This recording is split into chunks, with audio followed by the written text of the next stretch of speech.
order. This is the Harwich Planning Board on the meeting of February 14th, 2023. The recording notice is, according to Mass General Law, anyone who intends to record the meeting must first notify the chair, who will then inform other attendees at the start of the meeting. Does anybody intend to record this meeting? Nope. So I'd like to ask you all to please stand and join me with the Pledge of Allegiance. I pledge allegiance to the flag of the United States of America and to the republic for which it stands, one nation, under God, indivisible, with liberty and justice for all. Okay. Before we get going tonight, I just want to make an announcement. I had a phone call from Bill Stoltz yesterday saying that he has retired from the planning board. This is after having served for many decades in the planning board, 7 town planners. So this comes as a massive blow to us and to me, to all of us. He assured me that he'll be working or available to consult and discuss and what have you, but I would recommend, Sheila, that we get a letter of thanks to him from the office from Paul. Paul, you may want to do that. I would also like to see if we could encourage the select board to do the same. Somebody's really put thousands of hours into this effort. So with that, we will miss him, but we will move ahead. Tonight with the public hearing on case number PB 2023-02, Pelmon Earl, LLC, through its agent, Dean F. Ferrioli, has applied for a site plan special permit in order to accommodate renovations, additions, and parking reconfiguration at the Pelmon Earl Hotel. The application, pursuant to the Code of the Town of Harwich, Chapter 325-55, and Mass General Law, Chapter 48, Section 9. Property is located at 30 Earl Road, Map 5, Parcel P3-9. Parcel is in the R-H1 zoning district. Good evening, gentlemen. Good evening. Good evening. Do we need to do roll call? We'll do roll call votes. Okay. Roll call votes tonight, yeah. Please, go right ahead. My name is John McCarthy. I'm the managing partner of Pelham Hospitality Group. I'm here with Dean Ferrioli, who is our general contractor for Pelham, and then Kieran Healy from the BSC Group, who does all of our work for site and engineering. So the reason we're here tonight is to hopefully obtain a special permit to upgrade our facility.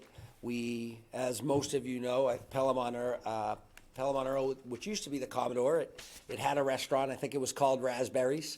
They did breakfast, lunch, and some different offerings, and then throughout the years, they continued to offer some sort of food and beverage options. So there is a kitchen, there is a bar, they have served food. So what we've been planning on doing was to renovate the kitchen, to renovate the bar area, and then extend the glass area in the back by the pool by about, what's the actual amount that would be? Like about 800 square feet. About 800 square feet. 25 by So we're not looking at adding any more additional seats. Where our kitchen is going to become a little bit more storage in the kitchen area, which takes away from seating where it used to be inside. So this would add some just additional space to where we could fit our, I believe, 42 seats, more comfortable with a nicer bar that leads out to our pool area. Also part of this special permit is to fix some of our drainage and parking lot area where right now we have a lot of tree issues with roots that are like the driveway is in tough condition. So we want to fix the drainage, fix the driveway. We will add, there was a plan to add about 3 or 4 feet to the parking lot because it is tough for some areas for cars to back in and out of their spots, but it wouldn't be it's not a dramatic change. We do have, somebody had already asked some questions of us, I believe a neighbor, and we don't plan on changing the greenery like behind on the back of that driveway other than just a few feet, as I just mentioned. But we're just really excited about continuing to operate Pelham Earl the way that it has been operating, just with just with an upgraded kitchen, an upgraded bar, and expanding that glass room a little bit. So we're hoping that our guests will love this addition, as well as we're hoping the neighborhood, because people walking around and walking to the beach there, they can stop in and have a drink too. So we're excited about hopefully having this go through. Thank you, Mr. McCarthy. Mr. Halkiotis, would you care to weigh in with the staff report? Good evening and happy Valentine's Day. Sorry I'm not with you tonight. I had some surgery on my foot last week and some hardware installed. I've reviewed the plan as well as Shayla. Good. Sorry. Shayla's also reviewed the plan and processed the application and prepared some staff notes. The long and the short of it is the plan that was prepared by BSC was a good site plan that had all of the required information. We did ask them to add some additional notes to the plan, which they did, been reviewed, and it all looks pretty good. They're not planning to do a lot on the site, so this really isn't a big change from what's there, kind of some maintenance that was needed, I guess, over a period of time with the deterioration of the parking lot and the stormwater management facilities. I think these upgrades will be good for the hotel and good for the neighborhood and the town. Very good. Thank you, Paul. Anybody from the board with questions? Do you have it? Go ahead. I'm good. Okay. I will if I Please. may. Thanks for the application. What other permitting do you still need to go through? Do you still need to go through stormwater permit with I the, don't believe so. with the Board of Selectmen? I don't believe we do because of the amount of disturbance that we're proposing. Okay. The general area we're digging up is existing blacktop, so we're not creating anything new for the majority of the site. We're adding about 5% more bituminous pavement on the back side of the parking Okay. area. Of the 15,000 square feet that's there, we're only adding 595, I believe it is. So very little increase in, All right. in additional space. And I saw that you have a, you had a comment from the Board of Health that you would just need to confirm that your septic is up to date before a building permit is issued. From what I on that, I believe she had questioned, she wanted a licensed company, which we're gonna be using. Yep. Chuck Childs or Rob Childs to do it, and I believe he's already gone in, he applied for everything, and the last notice I got on the application, it had been checked off in green and had been passed on to building, and I believe we're sitting on building now. Building has the same thing that you have, Okay. and all the building plans, you know, they haven't issued a permit yet, obviously, with us going here first, and then the next step. Gotcha. And then anything else? Do you need a variance for any reason? No, so all the addition is to the back of the building, but nowhere near any lot line. There's quite a bit to the back of the building. Okay. Same thing on the sides. We're not going anywhere near the existing hotel goes 100 feet past it on each side, you know, or more. So it's not going and encroaching on any, you know, property lines. Good for me? Any other questions? Craig? Mr. Chairman, thank you. On the BSC group, I was looking for a number. The first page shows a proposed 4-foot sidewalk, 136 plus or minus square feet, if I'm reading it correctly, coming from the back parking lot into what looks like the additional 256 square feet. I know it's kind of hard from that description, you know where I'm speaking of? Exactly, yeah. You know exactly where it is. That's for the handicapped access from that parking area to Okay. the new space. That specifically was my question, because I see it does lead from 2 handicap spots. Yeah. And is that sidewalk new? That's not there, not existing now? Correct, that is proposed. There is some in there, but it's not to standard, so that's going to be improved to standard. And the 4 feet wide, and maybe I defer to Dave or Paul on this, that meets requirements for accessibility for a sidewalk? I don't know. I believe so, because if it's level with the ground, which it's going to be, 36 would be the minimum, I believe, but the sidewalk's probably 36 but inches? I can check on that. 36 is minimum, like doorway passage area to go through a door. yeah. As far as the sidewalks, I don't want to misspeak, but I will look into that and make sure the 4 is acceptable with David staff. Okay. And that being said, the building right now is not handicap accessible. We are making it that it is handicap accessible. So, Excellent. Great. One other question, and this is a general question for whoever can answer it.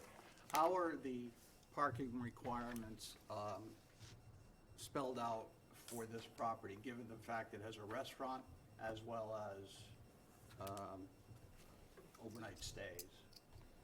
Number of beds, number of tables, number of seats? Well, I do know that we have 40, I believe it's 42 seats is what's allowed to us. In terms of the parking, I know we have numbered parking spots for our rooms, and then there are some additional spots, but we only have a certain amount of spots available to us for that, so, but I'm not necessarily sure. And we do believe that a certain amount of the traffic going into the restaurant will be people walking in that area, that neighborhood. So we believe that's where at least 50% of the business will come from, is pedestrians in the area, as opposed to people driving to the site. Understood. I was just wondering how the regulations worked in terms of number of seats in a restaurant versus number of beds. I mean, And to make sure that it's in compliance, that's all. the typical standard is 1.1 spaces per hotel room. And then 1.1? Yes. Oh. And then the typical restaurant is 3 seats per space. So in this particular case, I got to count the numbers, but I believe we were pretty close to it. But as I say, this is a little unusual. It's that in that it's not on Route 28 where everybody's driving to it. Right. So there is that certain allowance for potential for people, for pedestrians to use the facilities. Okay. Thank you. Very good. Thank you.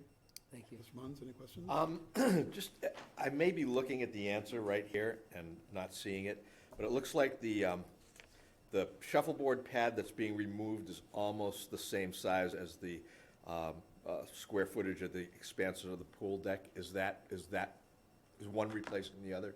Pretty much, yeah. We did a balance where we tried to, everything we needed, we removed something of similar size. So we were actually having a net decrease in the overall lot coverage when we're done. Thanks. There was a couple more questions from a neighbor. One of them involved lighting, and we're not doing any changing to the lighting in the back parking lot area. And there was also a question about will there only be one dumpster location, and we're only planning on keeping the one dumpster location. So I'm hoping that the neighbor, if the neighbor is listening tonight, that would answer their 2 questions as well. Good.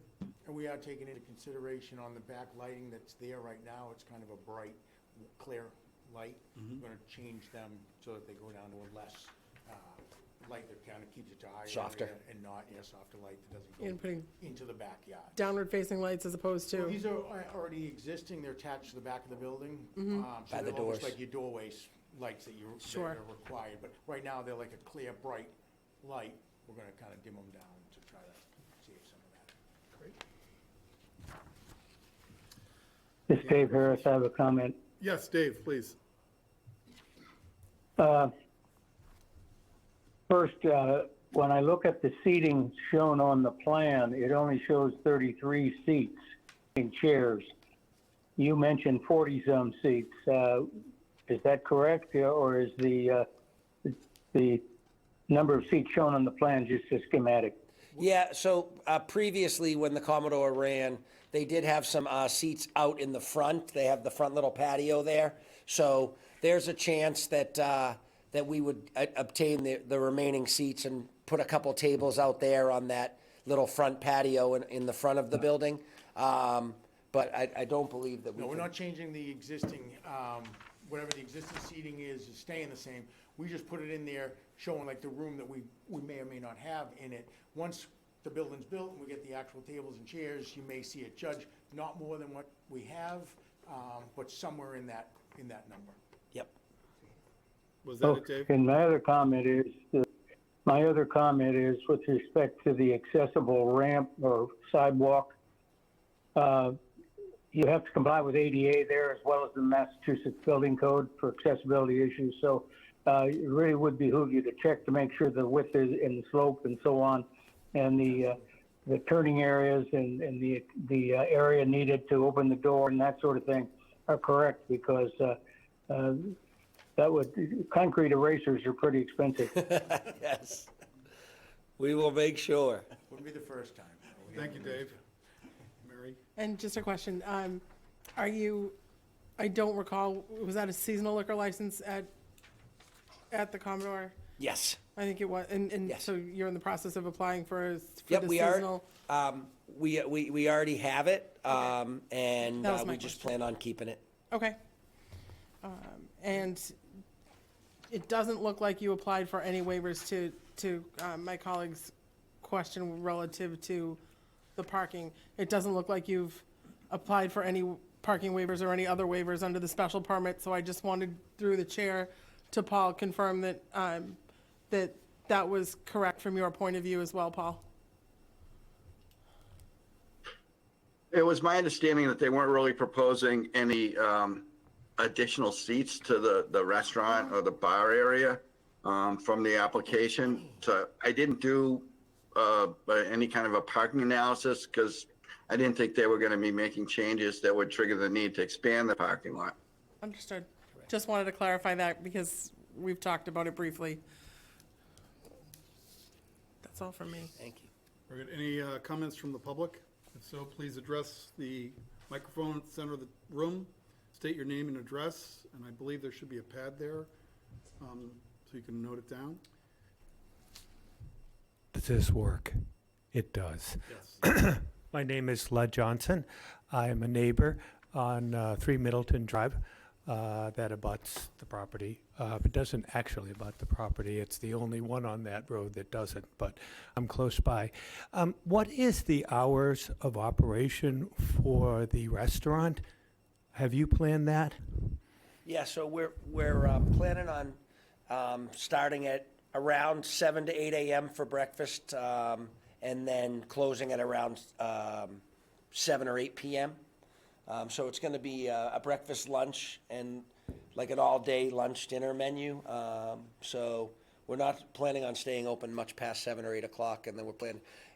We have a new bakery that we opened in Dennis, and we're going to be bringing a lot of pastries down to Pelham on Earl to be part of our breakfast program. So I had to move up because I'm partially deaf, so I couldn't quite hear you. You were focused that way. Okay, sorry. So the parking issue, do you expect to get people that aren't staying at the hotel or aren't in the neighborhood? I mean, will it be, it's a nice area, or will it be a destination for people to come to? We're planning on this being primarily another great option for our guests of the hotel, and secondarily, with where it's located, getting people in the neighborhood that are walking in and that want to enjoy something for breakfast or lunch. We don't anticipate that it's going to be a major crowd of people other than our hotel guests, but so we don't anticipate a large excess parking because we only have the certain amount of seats, and we plan on having it mainly be our hotel guests. Okay. There was a previous owner that was planning on expanding and using the parking lot that the town had a while back, about 2 years ago, and I was hoping that this wouldn't be that type of scenario. No, it is not. Okay. Thank you. Thank you, sir. Please.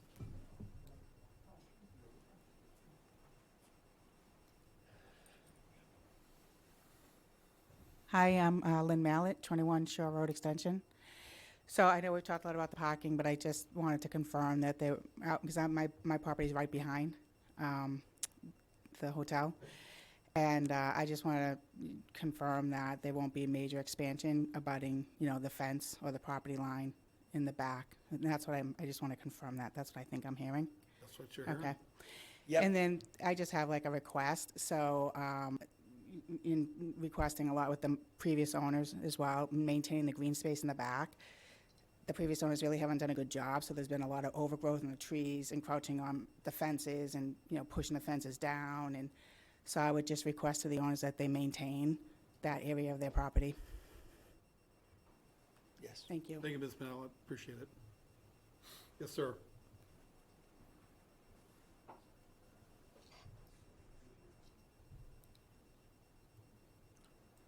My name is Bob Checker. I'm at 7 Middleton Drive, directly adjacent to the property. There's a couple of concerns that I have. I'm not sure the repaving of the parking lot. Will that affect at all? Well, we already have. It's a private way. We already have flooding issues when it rains. But any disturbance of that, Kate, it might make it worse. What are we going to do to? Just the opposite. We're actually putting in 2 big drainage systems that are gonna take all of our water and put it where it Yeah, should be, I- instead of puddling on ours or going off. Good. I saw that on the plans. I wanted to make sure. That has to be addressed. The other question is pretty much the same question she had, is that there's an overgrowth that comes over my fence onto my drive area. I'd just like that cleaned up. So the overgrowth from this side going over? Yeah, from the Something trees, certainly yeah. We'll walk with you, and if it's something that you Okay. like, then, and it's on your side. Yeah, some of those trees I'd like to see down. There's some good sized pine. Yeah, if you go by most Pelham properties, it's kind of a Yeah. sign of way that they maintain Yep. things, and everything is well-maintained, landscaping crews going in on a regular basis. I have observed that. We expect the same. Yeah, and the fencing, that part of the fence is, If a piece of fence falls down, we'll immediately put it back part of back it, up. part of it is down a little bit. This happened last week, so Yeah, the yeah. fence is in otherwise good shape. Yep, no, Those are the only questions I have. My main concern was that flooding, because we do have flooding problems. Hopefully that'll help it.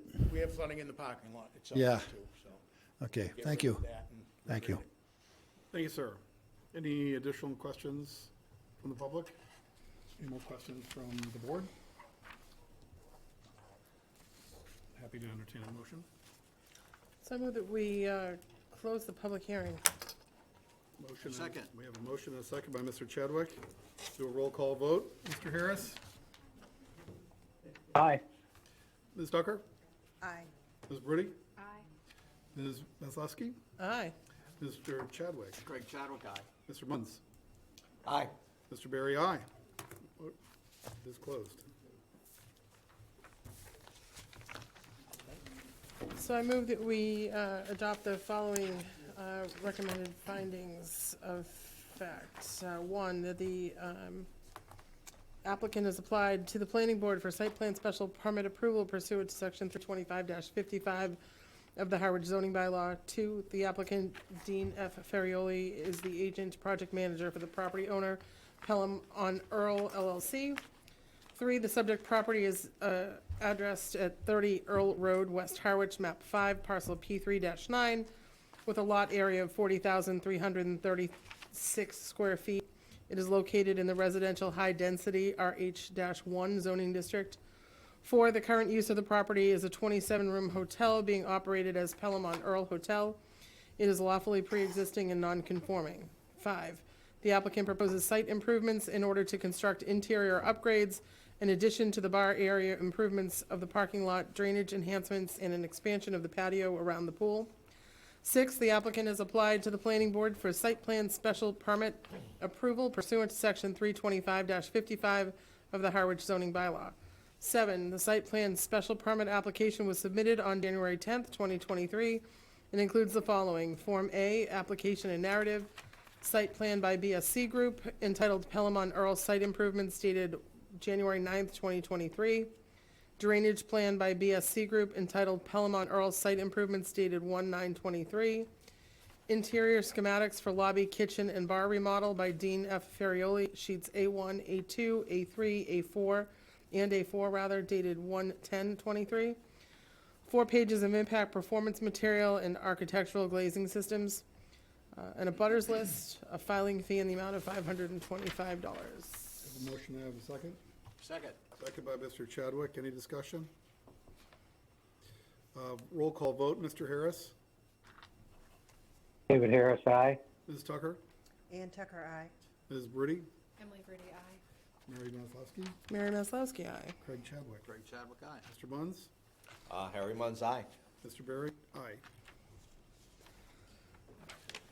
So I propose that we grant the site plan special permit with, for upgrades and renovations to the site at Pelham on Earl Hotel, Pelham on Earl LLC owner, LLC for 30 Earl Road in Harwich, West Harwich, case number PB 2023-02, with the following conditions. One, that the proposed changes, improvements, and additions shall be in accordance with the site plan referenced in the application materials listed herein. Two, that this decision shall run with the property. Three, that this decision shall not be effective until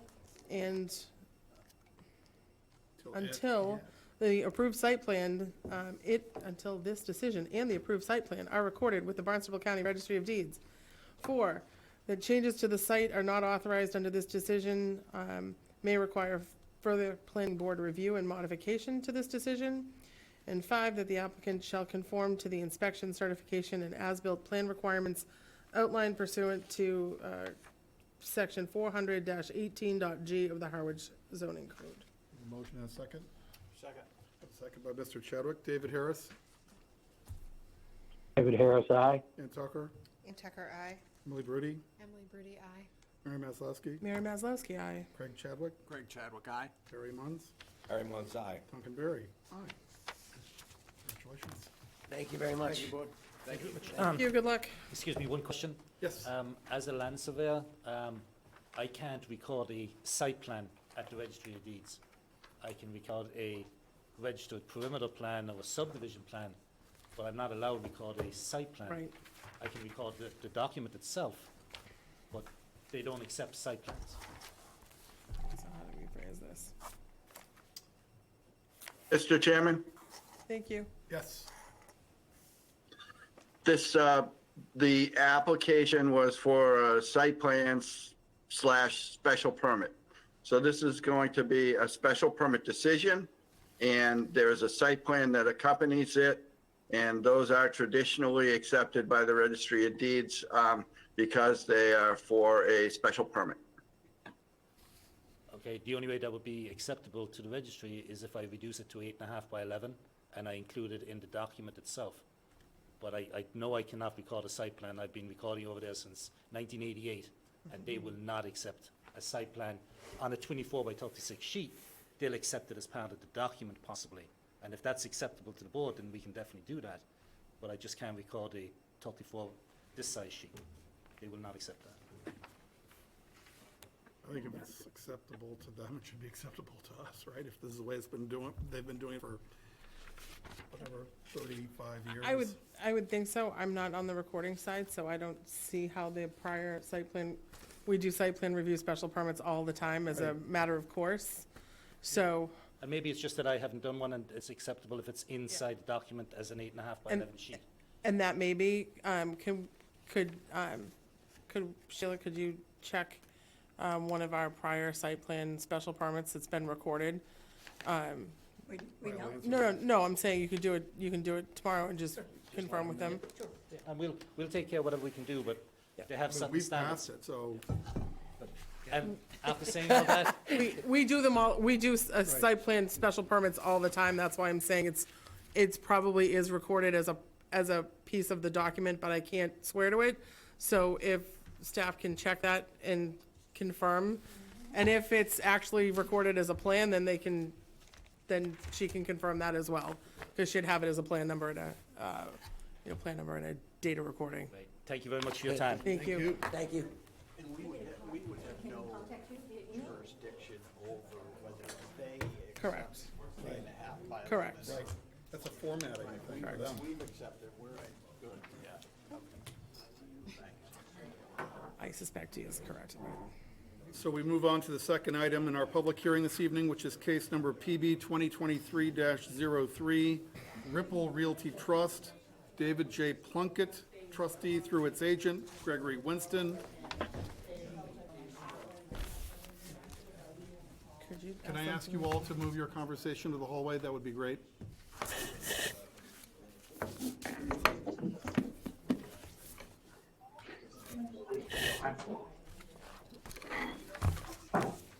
announcing case number PB 2023-03.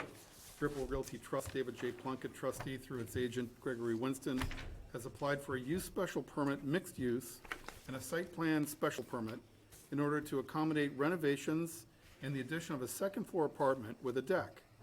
The application is pursuant to the Code of the Town of Harwich, Chapter 325-51M and 325-51O and 325-55, as directed by Mass General Law, Chapter 40A, Section 9.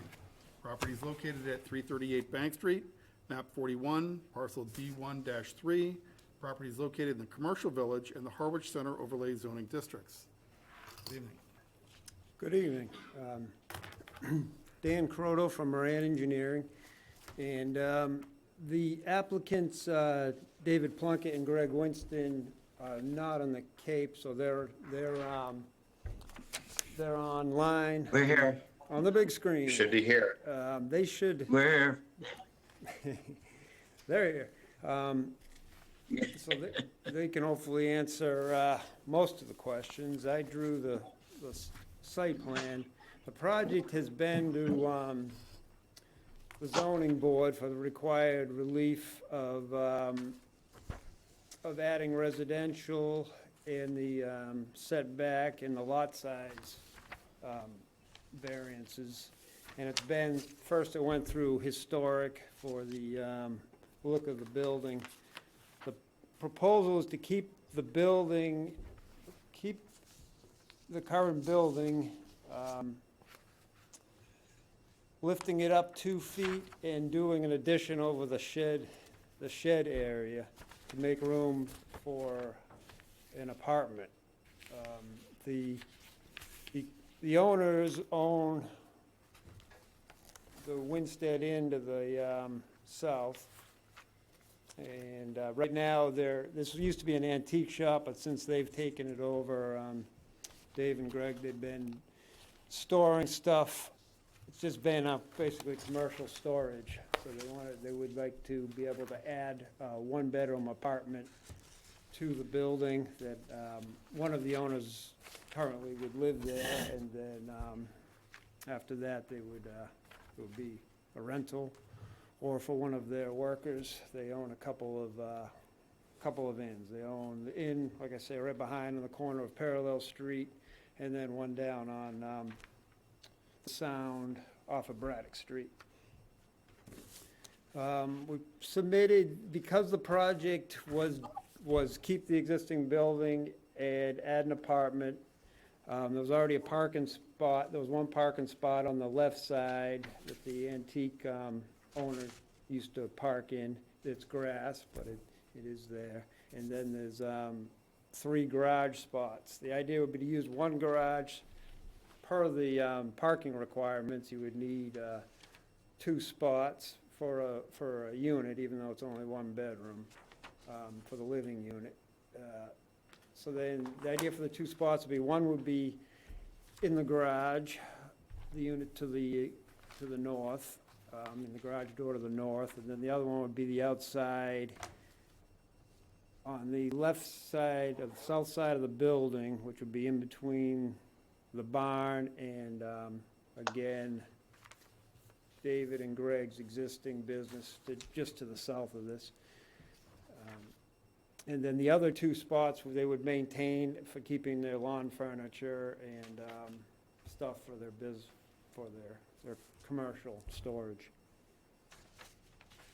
And with that, I guess I'll ask Greg to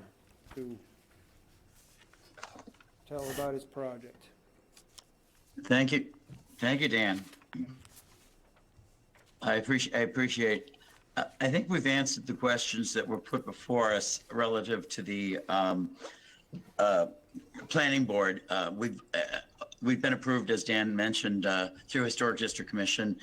We've also unanimously approved through the Harwich Board of Appeals.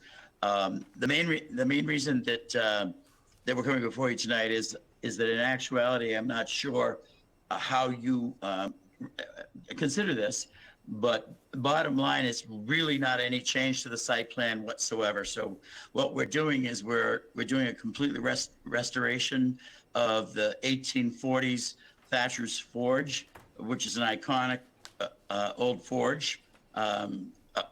History we have so much about, but I won't get into that tonight.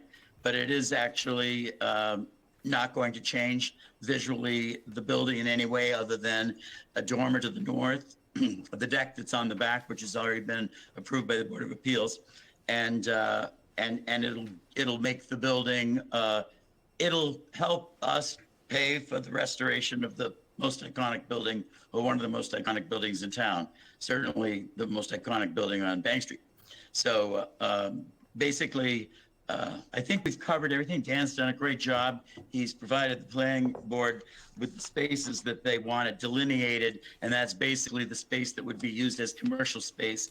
That space is only going to be used for storing umbrellas and lounge chairs from the beach and the swimming pool, but the building will look identical. The space on the north side, as Dan has already explained, will be used for the resident of the apartment, and there's already a space to the south side, which is actually on our border, which is a grass spot, which we'd like not to pave, and probably not even use.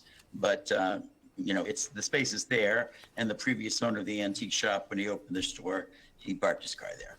So basically, it's going to be a substantial improvement to the building. It's going to lift the building up and restore it. So we're actually spending, I think, somewhere in over $10,000 to actually lift the building and restore it, as opposed to, and basically when I say restoration, I mean, they used to say in the old days, they don't build them like they used to, but unfortunately, this one wasn't built that well, but it survived a lot of years, and it is iconic. It's beautiful. As we went through historic, it was really kind of fun. And actually, when we went through the Board of Appeals, it was even more fun because they love Nellie. I don't know if any of you know about Nellie, but Nellie is the black horse that's on the sign. Nellie is the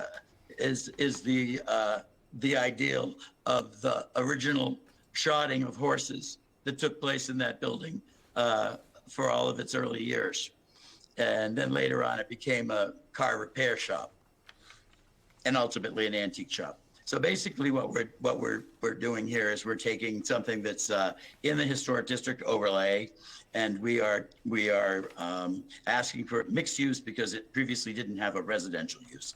And that residential use is very limited to owner's apartment for the time being. And that's it. So that we're not increasing the footprint of the building in any way, other than the deck on the back, which is only going to be on what do you call it, sonotubes, and the so the footprint will not change at all. We do have one issue that we have to deal with the building commissioner, and we have our engineers working on it right now, and that's a second egress to the upstairs apartment, and I think I'll have plans for that probably in the next couple of days. Very good. Mr. Plunkin, any additional commentary? No, just to go ahead and say happy Valentine's Day to everybody, and good to see everyone here. We just want to, as I said, if the only obstacle is a second means of egress, we'll address that, and I believe that would, it's a window on the back we could make into a door or a larger window for egress and work with the fire department on that. So I would like to save this building, and it's in deterioration right now. It's very spongy. There is a foundation up on the far corner, but it's been probably over the years, people have fixed up here and there and done what they've had to without any supervision, I'm sure, back in probably 1890 or 1900. But we'd like to save it. The plans we put forth, I think, will keep it looking, bring it up to date and make it usable. And we need to have it usable if we're going to make this kind of an investment.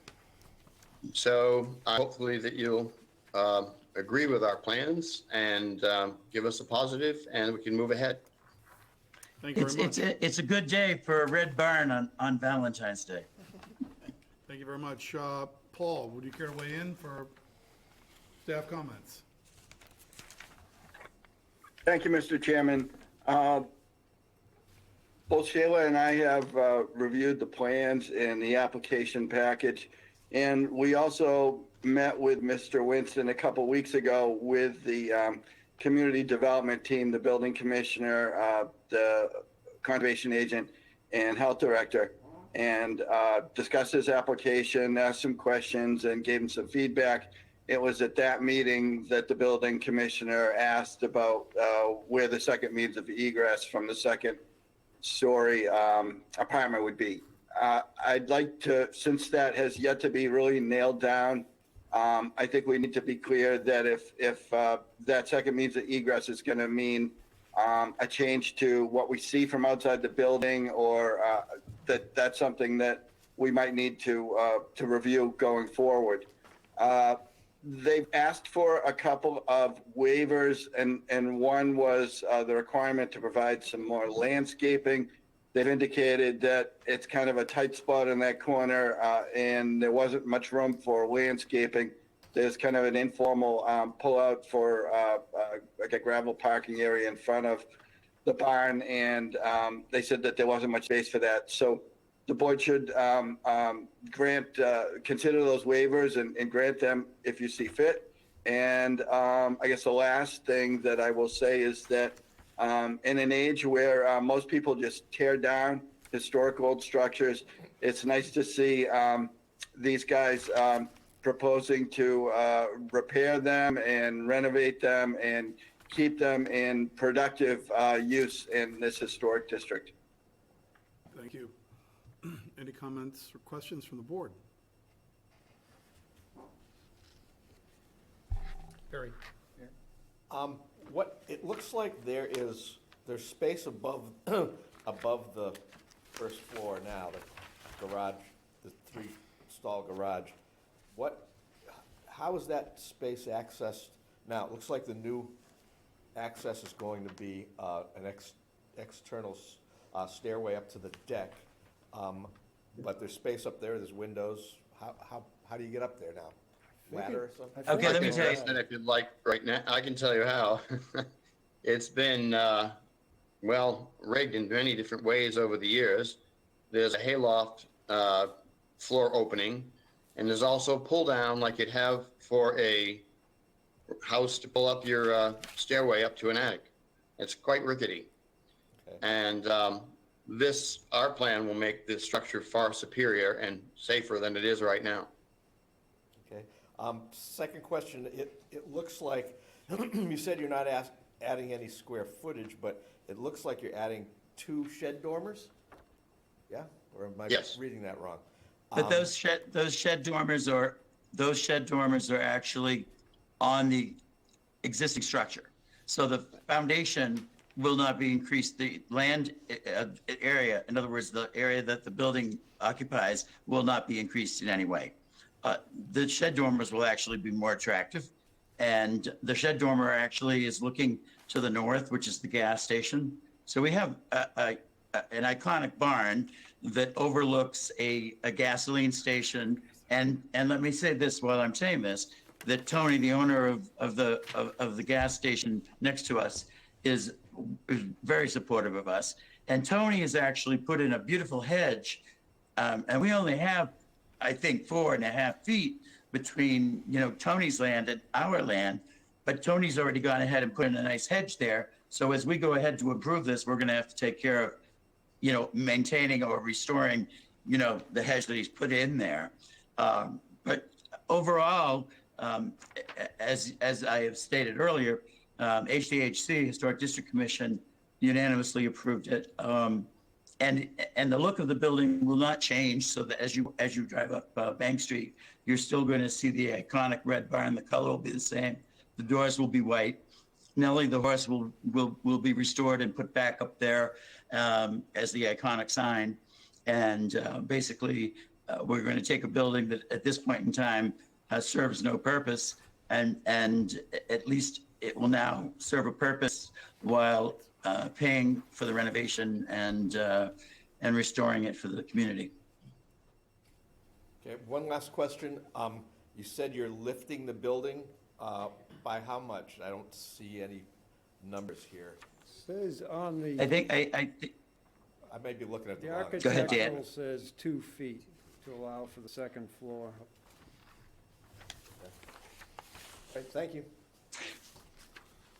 Mary? if you have, I think in your packets, if you look at, in the packets that I provided for you, I think if you look at the photographs of the north side of the building, which would be the side that faces the gas station, you'll notice that the building is actually disintegrated into the ground. There's actually no foundation on that side of the building. When Dave and I bought the building a few years back, we shored it up from the inside. We had a carpenter go in there and basically shore it up so that it was literally, it's sort of leaning to fall in that direction. So what we're going to do is we're going to have our contractors go in there, Jamie Klein and Harry Ellis, and lift the building up so that the entire structure is lifted, so that we can build a slab and a brick foundation. And also, if you go to the historic I think, excuse me, I apologize, I have a hoarse voice here. But one of the details that we put in for the Historic District Commission is that we're going to brick veneer what's visible above the ground. So therefore, it would look as if the building, and it does, it will have a foundation and a visible brick veneer. So you have the brick veneer on the red barn. But right now, the building literally is in the ground. We took the tree down that's been there for years, which was causing the building to be dilapidating, and so therefore I see no problem with the lifting of the building, but I think it's about 15 inches. I think that it's going to be lifted. Thank you. Mary? Thanks. Thank you. I guess my concern is the application looks like it's 3 special permits.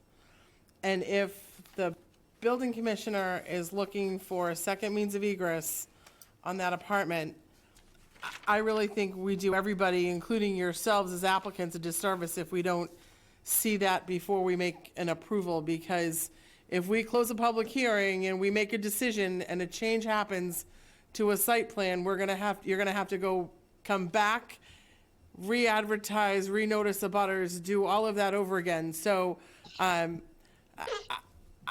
it feels to me like it's a little premature if you're going to talk to the building commissioner about a second means of egress, because if this is to make that apartment legal, we want to make sure that that's all right and approved with the building department before we go any further. No. Mary, may I address that? It's up to the chair if he's going to recognize you. Let's hear. Okay, we have two options. We've turned it over to the engineer during the hearing that we had with the community development hearing. We were given options. We have 2 options right now, as my partner David said. We have a trapdoor upstairs where the original forge was and the chimney was. So there's a trapdoor and there's a pull down. So we have an option, 2 options. One option is to put a spiral staircase.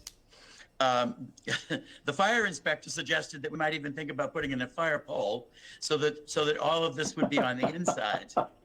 I thought that was fun, but anything that would be that second means of egress could be on the inside. And if by any rare chance something had to happen, as David mentioned earlier, it would be a window egress, and it would be on the west side, which is not facing the street, not facing the sidewalk, and it's not visible, and it would be a window egress. So we have 2 options, but Well, neither of which. the window is there on the plan. Yeah, and neither of which option would change the outside visibility or the site plan. So if I may, the outside visibility is a historic issue, and I'm not talking historic, I'm looking at a site plan. So, I'm not sure that either one of those changes wouldn't necessarily change what's before us as the site plan, where you're showing the existing internals. You know, a window would have to be shown, or the staircase would have to be shown, just like we see the staircase on the proposed deck.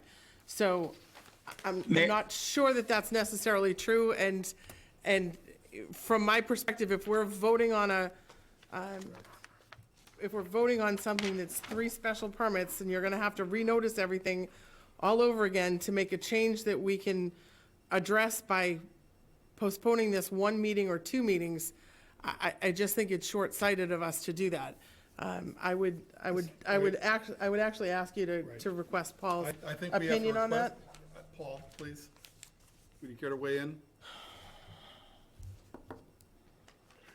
The board, if the board wanted to go forward tonight, we could include a condition of approval that said that if there are any exterior changes to the building, that will need to come back to the planning board. That gives them an option to go forward with alternatives inside the building, such as the spiral staircase.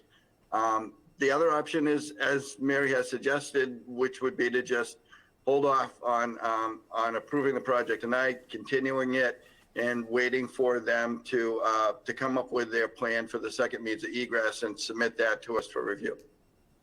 May I say something for a moment, please? If that's all right? Yes. There's a window on the back next to the door entering the building on the deck. That's a large window. Why does that not qualify as a means of egress? There'll be a wall between that window, because that's, and I don't see why that is not. And if we made that window into a door with a condition that we may, as a second means of egress, why couldn't we just move forward on that basis? Mary? So I'll tell you, an outdoor staircase would require review at historic again, because it's in the historic. No, the district. staircase is already there. It's on the plan. Under the window? Under where the window already is? there. So On the that's west my only side. concern. I mean, from my perspective, it seems like it would be a smarter route to button it up. So, Well, I'd like to go I ahead think it's a little- for the rest of the board, please, if I may. Mr. Chadwick? Thank you, Mr. Chairman. Did I misunderstand? One of you said that the dormers are already there? Or did I No, misunderstand? the dormers, Okay. the dormers They're not- are going to be added, not increasing the footprint. The Right. dormers will be added, but they do not increase the footprint of the building. Okay. That part's that's already gone through historic and been approved. Right, I thought- Let's put it this way. We will not change anything to the exterior of that building in any way. No staircase, no door, nothing. If we have to, we'll put a spiral staircase on the interior, and that'll be it. We will take care of the second means of egress. There will be no changes to the site plan at all. Okay, thank you. None. Mr. Chadwick? Thank you. Guaranteed. Thank you. What side are the dormers going to be on, the south or the north side? One on the north and one on the south. One on each north and south? Well, Would it be Right. possible, Well- I would find it very helpful to have drawings that would indicate elevations northeast, south, and west of the proposed. You have those in your packet. they're in the packet. It should be page 2 on the sorry. architectural. And how high, and that may be on there and I didn't see it, how high is that rear deck from ground elevation? It's the height of the ceiling height of the first floor. So I guess that would be probably what, 8 feet? I'm guessing. I mean, it's on the engineer's plan. Well, it's the same height as what the building stands at right now. I mean, not the ridge of the building, we're talking about the, No, but the second floor of the building, which I think is probably a little higher than 8 feet. Okay. Another question that I have is I guess it's the rear of the property, the west side, if I'm yes, my directions correctly, where there is an existing door on the first floor, ground level. yes. Yes. Is that door proposed to be removed? Because that will end No. up being, if I looked at the plans correctly, that door will be underneath the deck that is at the second floor level? Looks like the, It's actually on the northwest corner. And now, understand, if you're looking at the plans, you're not actually looking at a site plan of the neighborhood. But directly behind that building is a very large propane tank that belongs to the gas station. So the deck is actually, it's the propane tank, then the deck. The staircase is coming up from the south side on the west elevation. So And the staircase comes up. And the deck Yes. does not go the full width of the building? Oh, gosh, no. Where does the deck stop? Like at the second window, the second window? Well, you know, in all honesty, I don't have the plans. I wish I had the plans in front of me. I'm in Vermont. My partner David's in Florida. This is the only time of year we get to take a break. And we kind of thought that this was going to be pretty, pretty easy, given that we provided all as much information as we can provide, and you have the documents in front of you. Dan is there, and he can show Can you. you just hold on for a minute, please? Just a second. We're just looking at your material. Yeah, it looks like. So the proposal is that the window on the second floor on the west side to the south, so you have a south and Yes. north window, that will become the Yes. door to the second floor? And the potential... That'll become what? No, that's just, it would be, they're saying it's a window egress. When the engineer Just a stamps second, it, it's please. possible Just that a that second, could Mr. be. Winston, just a second, okay? Yeah, we're trying to clarify. We're clarifying what we're looking at right here. That's fine. There will be a door off the deck into the second floor apartment? Yes, And is that in the place of one of those windows that exists on the second floor level on the west side of the building? And would that be the Yes. first window that I'm looking at in the Yes. picture from the south side? yes. So this is the proposed door. Right, and so your potential second means of egress is to make a door next to the door, opening out onto the same deck level, correct?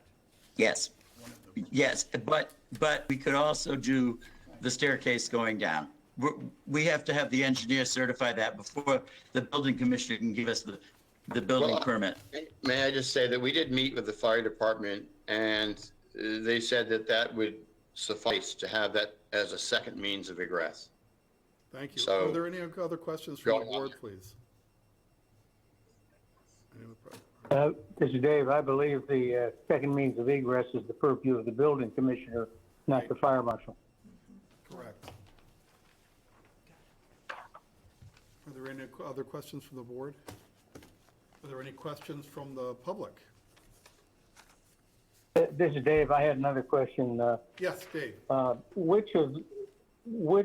see you propose an exterior parking space. Which of the three parking spaces in the existing building do you plan to use as the second parking space? Is it the one on the south end or one of the two on the north side? It's the one on the north side. Dan Courteau has provided the planning board with a plan. I have that in front of me right now, actually. Okay, where it says proposed parking in the garage is a little arrow on the plan. Yeah, see the dark lines?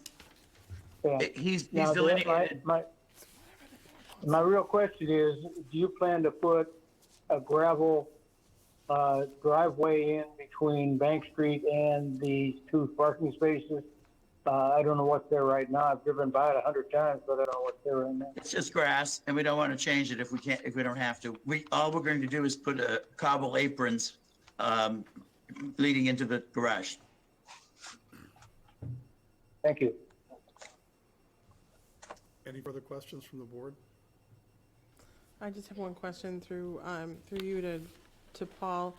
Paul, it looks like there's one waiver request and that's it on all three of the special permits? And that's the waiver for the screening and landscaping of the parking? Or am I Yes, missing one? That's the only one, as I understand it. Okay. Thanks, Paul. So what's the will of the board at this point? Do we want to see a continuation, or do we want to do the conditional approval? I'm personally in favor of Mary's suggestion, that we. Okay, that's 2, 3, 4. I think we have a vote on that. Care to make a motion? How long would you anticipate it would take to finalize the plans with your engineers and come back if we continue? Mary? Greg? Through the board, through the chair, Duncan? I would like to request, I would appreciate it if you would approve it tonight, because we have absolutely no intentions of changing the exterior of this building in any way. If it's the decision of the engineer that we have a staircase going down inside the building, then that's what we'll do. If the engineer determines that a window egress is the second means from the second floor without changing anything, that's what we'll do. We will not change the exterior of the building in any way. The plan that you see is the plan that will go forward. So the only reason that we were backing away is that we didn't want to lose the storage space by having to put a staircase in the center of the building. But if we have to do that, we will. When you The approve question this, remains, it'll what be is the- approved what is as the- it is. The question I think Ms. Maslowski asked was, how long would it take to get the engineer-approved changes to the plan? I think they're almost done. I could talk to Harry Ellis in the morning. The only reason that Dave and I are most concerned is that we don't want to be under construction, when we get into June and July at the corner of Bank Street. So we want to get the project started as soon as possible, and we thought that we were there. Our next I meeting didn't is on think the that, 28th. Would the 28th be sufficient time to be able to submit that so we can push this through without any further advertising and further delay to you? But I would say, okay, but the only reason that I ask you this question is, I don't know why it would make any difference if you want to write it into and you should, of course, that there will be no changes to the exterior of the building. There will be no changes to what you're seeing for the site plan proposed. And the second means of egress, if it's not acceptable by the building commissioner, will be in the staircase into the lower level, and it'll be taken care of. So the purview of your board, nothing will change. What's being presented tonight is exactly what it's going to be, and we're not going to change it. So Greg and Dave, I don't think I'm the only one that is concerned with and prefers a continuance. I mean, I'm sitting here deferring to my colleagues, and I'm not the only one that's preferring to go that route. So, We're looking at 14 days. Can we get the approval in 14 days so we don't have to restart the process again, close the public hearing, and then redo it? We just want to keep it as clean as possible, 14 days. And from my perspective as well, if the best route for you to go is to change something on the outside, I don't want you to force the inside just so that you get it tonight when 2 weeks might not make a difference for you in your construction timeline. I mean, all right. We want to see the best for the building, and that's coming from me. I've already seen this already, and I'm excited about what you're trying to do in the historic district. So, the best you can do is really what we're all striving for. So, I don't want you to put yourself behind an 8 ball as well. Through Mr. Duncan, the chair, to Mary. I totally agree with you, Mary. No problem at all. Terrific. So then I would move that we continue the public hearing on February 28th. PB 2023-03 Ripple Realty Trust, 338 Bank Street, Harwich Center, to Tuesday, February 28th, no earlier than 6:30 PM. I have a motion, I have a second? Second. Second by Mr. Chadwick. Roll call vote, Mr. Harris? David Harris, aye. Ann Tucker? Ann Tucker, aye. Emily Brody? Emily Brady, aye. Mary Maslowski? Mary Maslowski, aye. Craig Chadwick? Craig Chadwick, aye. Harry Munns? Harry Munz, aye. Duncan Berry, aye. Thank you very much. We'll see you in 14 days. Thank you. All right, thank you. Appreciate it. That ends the public hearing portion of the evening. Tonight, we have, in our public meeting, I don't believe we have any sign-offs right now, do we? No. So let's move right on to Paul with the briefings, correspondence, advisory opinions with regard to the town meeting and zoning amendments. Paul, you have the floor. Thank you, Mr. Chairman. Following up on our conversation at the last meeting, I went forward and I drafted 3 proposed amendments to the zoning bylaw. The first one proposes to make an adjustment to the accessory apartment regulations. This followed a request from the Board of Selectmen to take a close look at the minimum lot sizes required in a few different zoning districts for accessory apartments. I took a look at the regulations and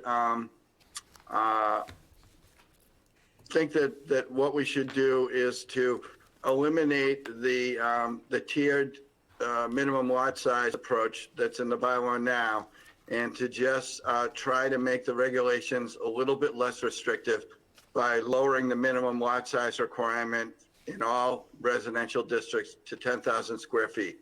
That's a standard kind of quarter-acre lot. The existing regulations have requirements for meeting all of the Board of Health requirements for on-site septic disposal systems. So for me, that addressed my concern that we could be increasing flow beyond what would be allowed on a given piece of property if they can ensure that their septic system can accommodate the flows from both the primary dwelling unit and the proposed accessory apartment. I was satisfied from an environmental standpoint that the measures to protect groundwater will remain in place. Honestly, I did not spend a lot of time researching this. Given the start time of when I started to work on these and only a few weeks of time to prepare those, there wasn't a lot of analysis or research done looking at other sections of the bylaw or looking at other communities' regulations to see how they handle this kind of thing. So it was just a pretty straightforward approach of eliminating those various minimum lot sizes in different residential districts and just lowering the requirement down to a minimum of a 10,000 square foot size lot to accommodate a proposed accessory apartment. Very good. Why don't we see if there are any questions from the board at this point? Do we have language on that that's going to be finalized for in an upcoming meeting, or is this something that gets, what's the process here? So we do have a public hearing scheduled for our next meeting on February 28th. Yep. I'm available to answer questions now, or board members are welcome to email me with questions. I just ask that you email me directly and not all of the board members, so that we don't run afoul of the state law. Open meeting law violations. Question? Yes. So we received the John Eidman's comments. Right. And then I'm referring to what you said about time.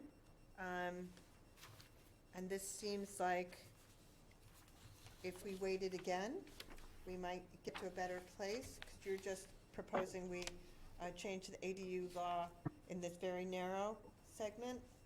I mean, how often do we go back to the bylaws to change them again? As needed by annual meeting. Okay. So we have to, usually there's public hearings and, So is there an advantage to continue this, to take this in, since it seems like things came in a little bit late? right.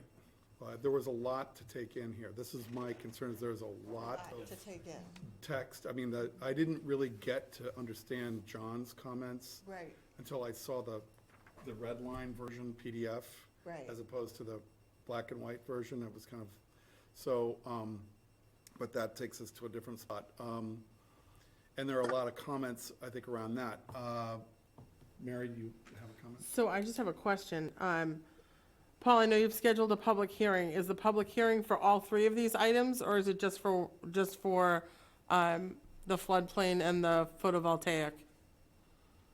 It's for all three bylaw amendments that I provided to the board. I exchanged some emails with John Eidman this afternoon. I think there was a misunderstanding that he had not received the draft bylaw amendments. I thought that Shayla had sent those over to him and that he was commenting on those specific draft articles. Turns out he hadn't received any of them and was just making some kind of broad, well, some were broad, but some were specific comments about the regulations. As I mentioned in my memo to the board commenting on John's recommendations, the public hearing notice that I drafted proposed to change that one section of the bylaw for accessory apartments. And John has suggested that we make a lot of different changes, including changes to other sections of the zoning bylaw. And I have a notice concern that the hearing notice does not warn the inhabitants that we're going to be talking about changing several sections of the bylaw, just the one set of supplemental regulations, section T, that regulates accessory apartments. When I had the meeting with the Board of Selectmen, I had suggested that we do the floodplain regulations and the solar bylaw. Floodplain regulations, as you know, we discussed, those need to get approved in order for the community to stay in the National Flood Insurance Program. So that was very important. The other was solar was brought to my attention that there had been some issues and that we needed some regulations to try to more closely regulate solar installations. I looked at what we had. The bylaw only regulates large commercial photovoltaic installations, was silent on any commercial solar or any solar on residential buildings. So what I did was I proposed regulations to fill in that gap for commercial properties and residential properties. And so my concern is that there's a notice problem, and the agreement that I had with the selectmen was that they asked me to change this one specific section, not to try to do a wholesale change, looking at various sections that relate to accessory apartments. And so as far as I'm concerned, it was kind of mission accomplished. I think I targeted the amendment for what we agreed to, and that if the board wants to take a more comprehensive approach, and there are other sections of the bylaw that should be changed, then this should be tabled. If you want to try to address that one problem that the selectmen asked me to address, then we should talk about continuing and going forward. I have one definite concern. I think that the solar bylaw thing is something we can discuss tonight very clearly. I mean, I don't know if there's anybody in the public who wants to talk about this. I'm not going to mention anything other than a location on Lower County, off Lower County, across from Allen's Harbor. Is anybody else familiar with that? Yeah. Okay, it's I believe it's mobile solar collection. Is that what it's called? Or right. Rotates, oh, like, yeah, okay. Has anybody else seen that? Yes. We need to talk about that. Yeah. This is definitely a zoning issue. I suspect there's somebody here tonight that wants to address that in the public. I would love to have you here. We have a selectman, member of the select board. Thank you. Good evening, Julie Kavanaugh, member of the Board of Selectmen. I am actually, I think that the solar, I'm very familiar with the issue, certainly needs to be addressed.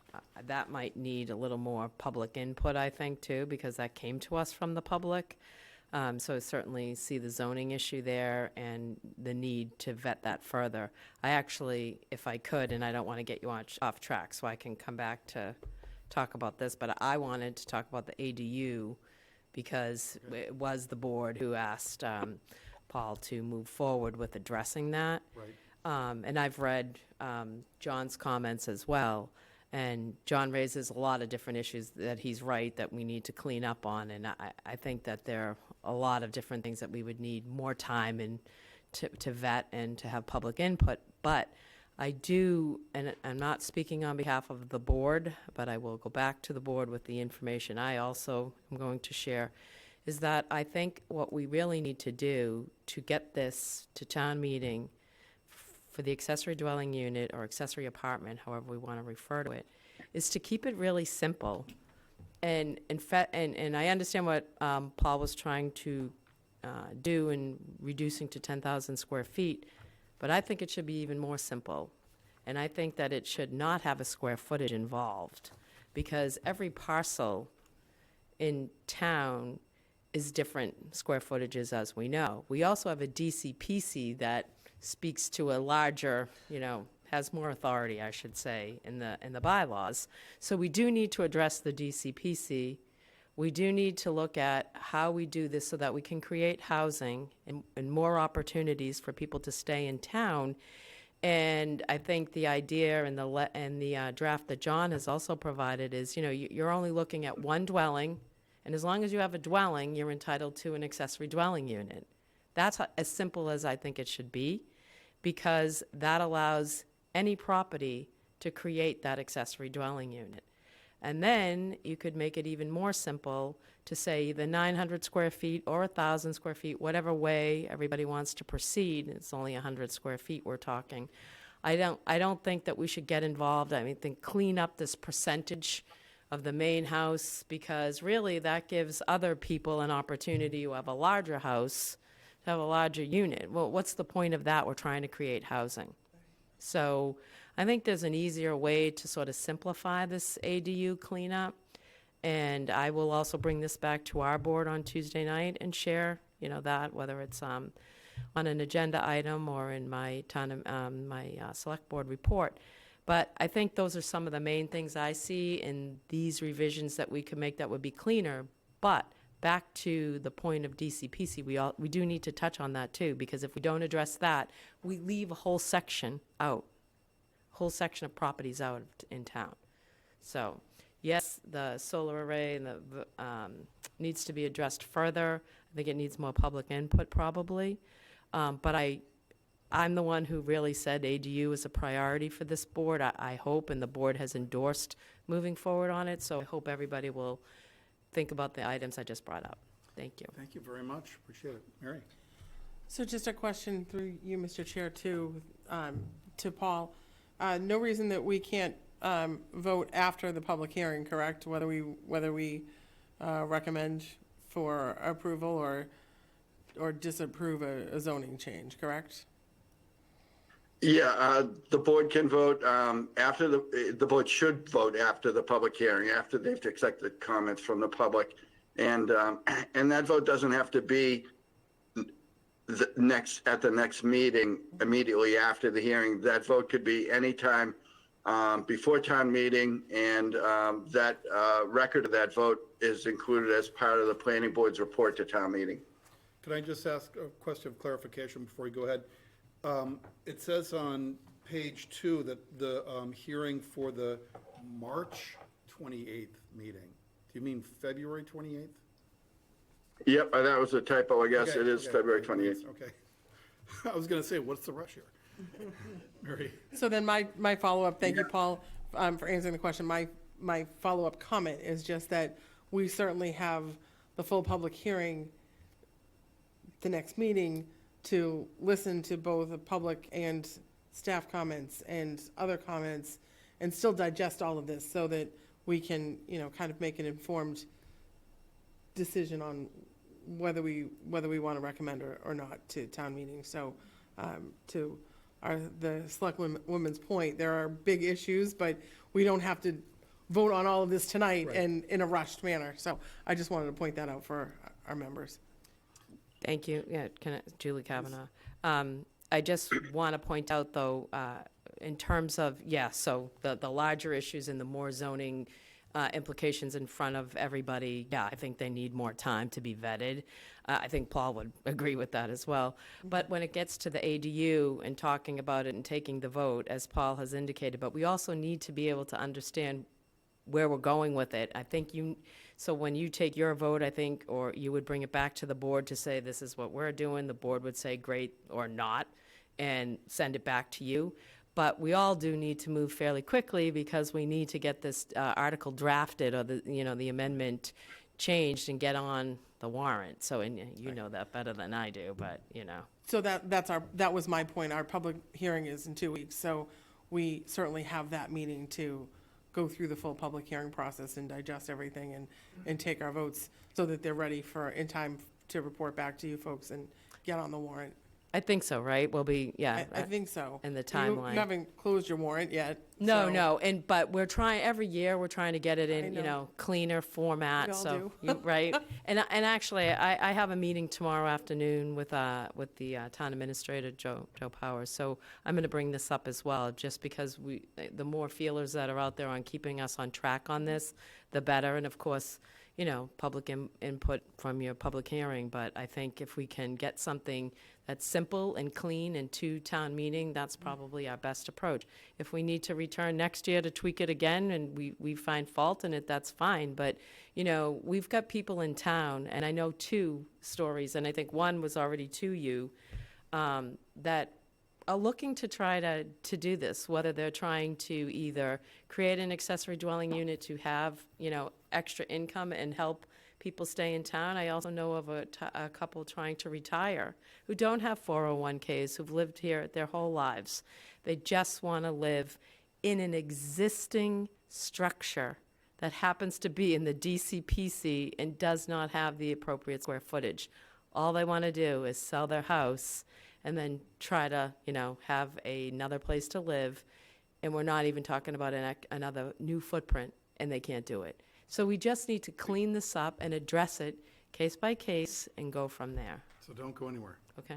So to that point, as the ADUs are part of the greater solution that we're talking about, do we have any data? How many have we approved? Where are we starting from? Is it 1 or 2, or is it 10? Right. So that would be my, is this a propelling moment that we're going from 1 to 30, 1 to wherever? Well, I think that's a great question, but the problem is that we don't really have great data because there's a lot of people who can tell you that they would like to have one. But we've approved, I know, 1. How many have we approved? So we approve them on a regular basis. And we were originally a special permit, ADU by special permit. Right. So that meant you had to meet the special permit requirements, you had to come before the planning board. The last time we made the amendment, it was requested of us to do an ADU as a matter of right.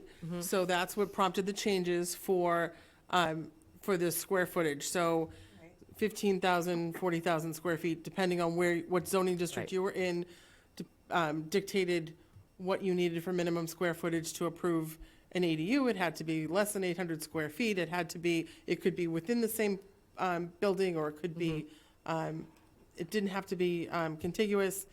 It had to, we went to town meeting requesting that the one unit has to be owner occupied, and we went to town meeting asking for no less than 1 year rental on one of the 2.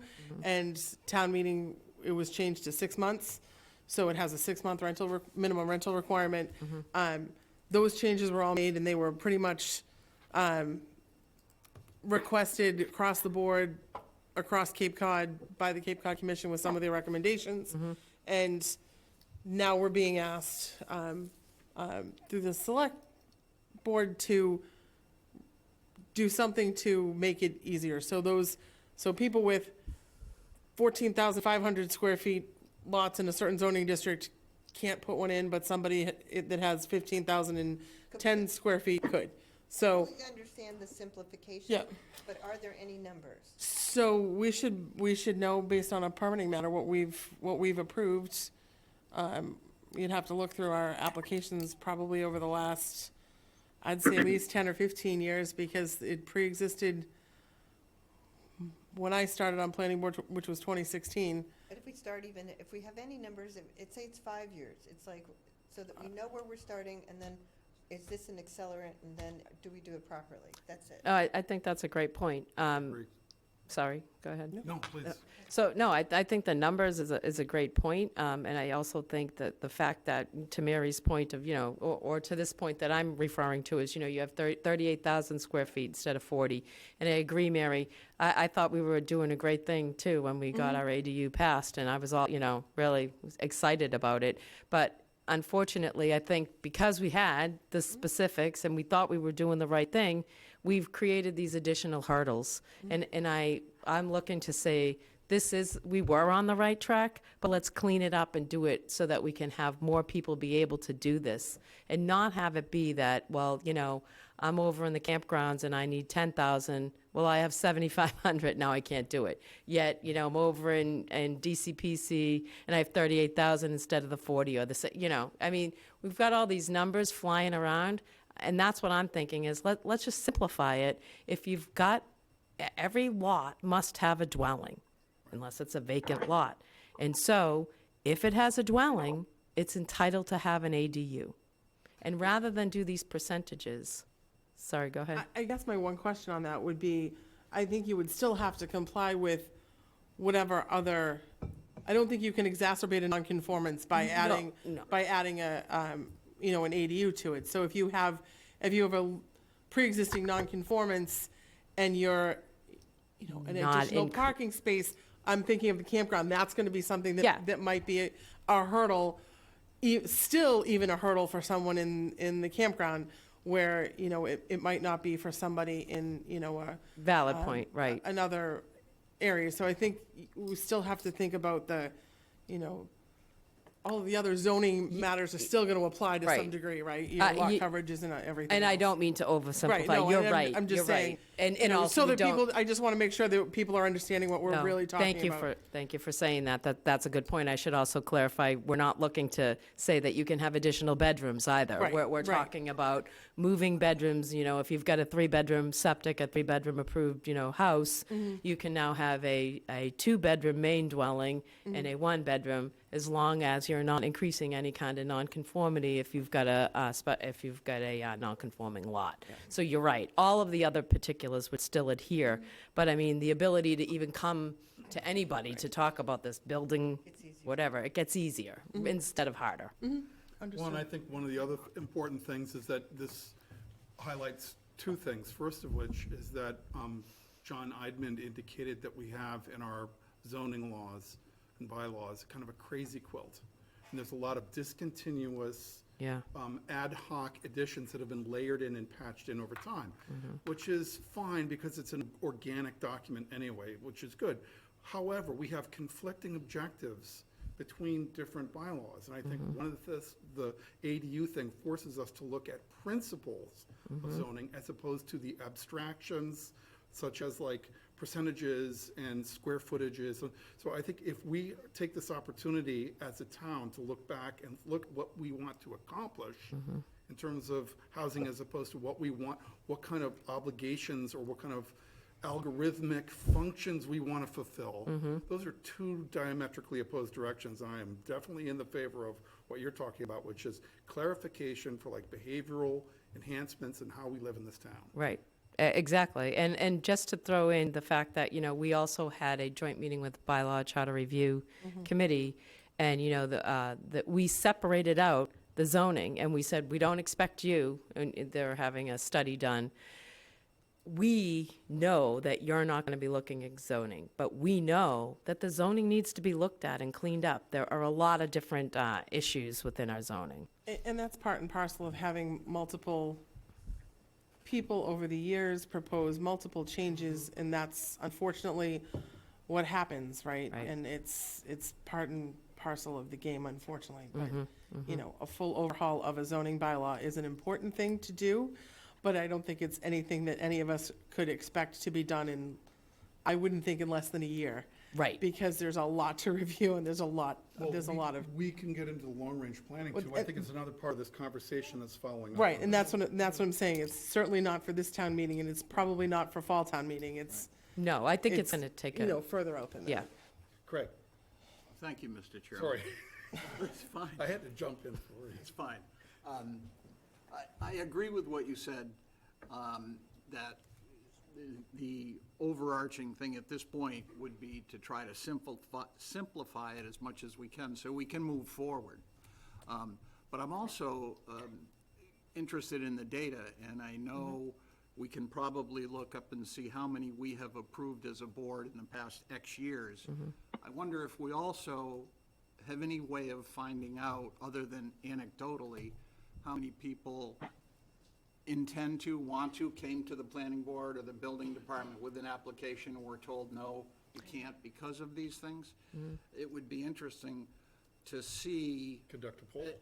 Well, Online I don't know how to do it, but I share the concern that if we're gonna be doing something and I'm feeling a little pressured. I mean, I just saw John's thing. I haven't even read it yet.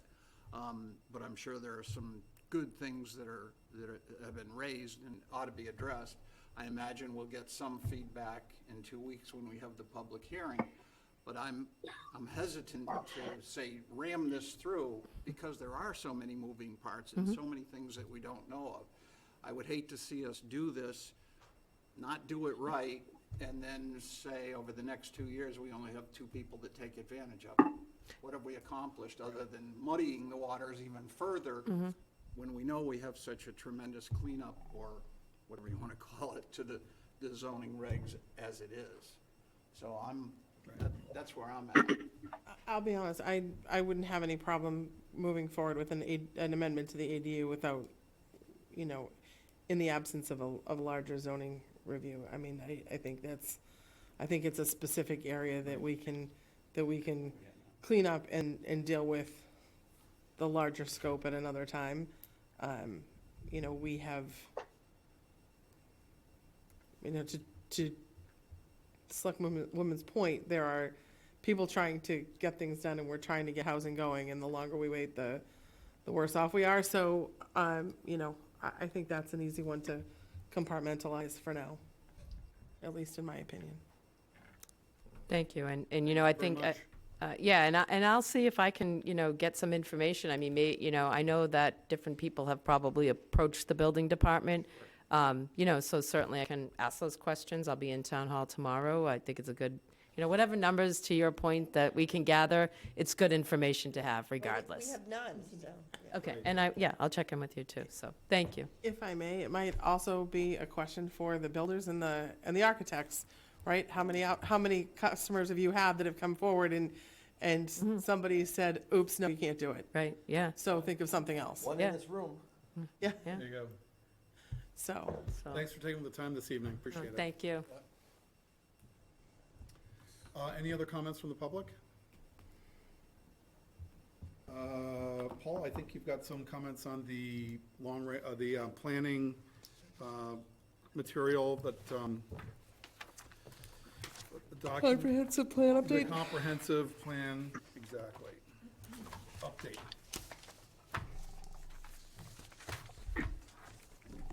So did the board want to talk about the other 2 draft articles? Yes. I thought, well, unless we were good with where we were, but yeah, let's go ahead. I mean, we should finish up and clear up that. So to wrap up. This is Dave. I have a question. Did you want us to send you individual comments, or do you want to address them now? I think it would be helpful for the board to have a discussion, and then if you have specific changes, I'd appreciate it if you could send those to me, and then I can try to incorporate those into the draft articles. To kind of close on our discussion about the accessory apartment bylaw, I took notes and I understood what Select Board Member Kavanaugh was saying. What concerns me is that I don't know if she said that she wasn't speaking on behalf of the Board of Selectmen. And so we have one selectman's comments, and the direction I would take based on those comments is I would have to rewrite the accessory apartment bylaw. If we want to, delete percentage requirements of the size of the structure, the principal structure, we want to delete the minimum lot sizes. We're looking at it would make sense to just cross it out with the red pen, and I can start rewriting the whole thing. But there isn't sufficient time to get involved with a complete rewrite of this. And this was the point that I was trying to make regarding Mr. Eidman's comments that, the hearing notice said we were going to change this one section. We weren't going to change 4 or 5 sections. And that's a notice problem for the public if they read the hearing notice and think, I just have to look at this one section that they're going to change. So right now, it's a little fuzzy what my assignment is. I can follow up with Select Board Member Kavanaugh and individually and get some feedback from her. If the board members have any additional comments, please send them to me. But given the short window of time to write this, and then when the warrant closes in early March, there's not a lot of time to get involved with writing and rewriting and extra revisions going back and forth. If the board wants to schedule an extra planning board meeting to just focus on this stuff, we can do that. But right now, we have a meeting on the 28th. That's a public hearing. And from what I understand, sometime within the first couple of weeks of March, the warrant's got to close. I don't have the exact date. And then the warrant needs to go to press so that it can be sent out.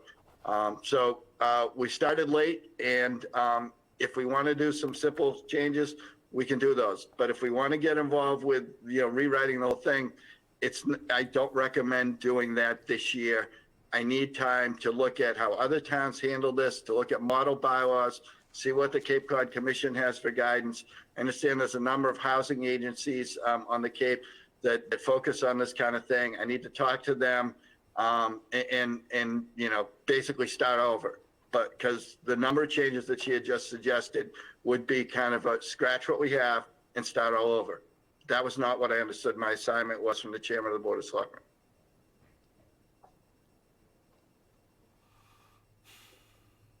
Would you like to talk about the flood zone bylaw next? Mr. Chairman? Yes, Greg. Just one comment to that, Paul.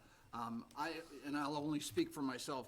I'm not proposing that, you should throw everything away that's been done and that we need to try to rewrite the whole thing from scratch. I think Mary alluded to, she felt comfortable that we could make whatever changes need to be made in this short window of time. So I just want to say that I'm not advocating that. I just don't want to be pushed because we have a self-imposed or select board imposed and warrant imposed timeline to do this, and we do it in a haphazard way is my only concern. Yeah, I share that concern.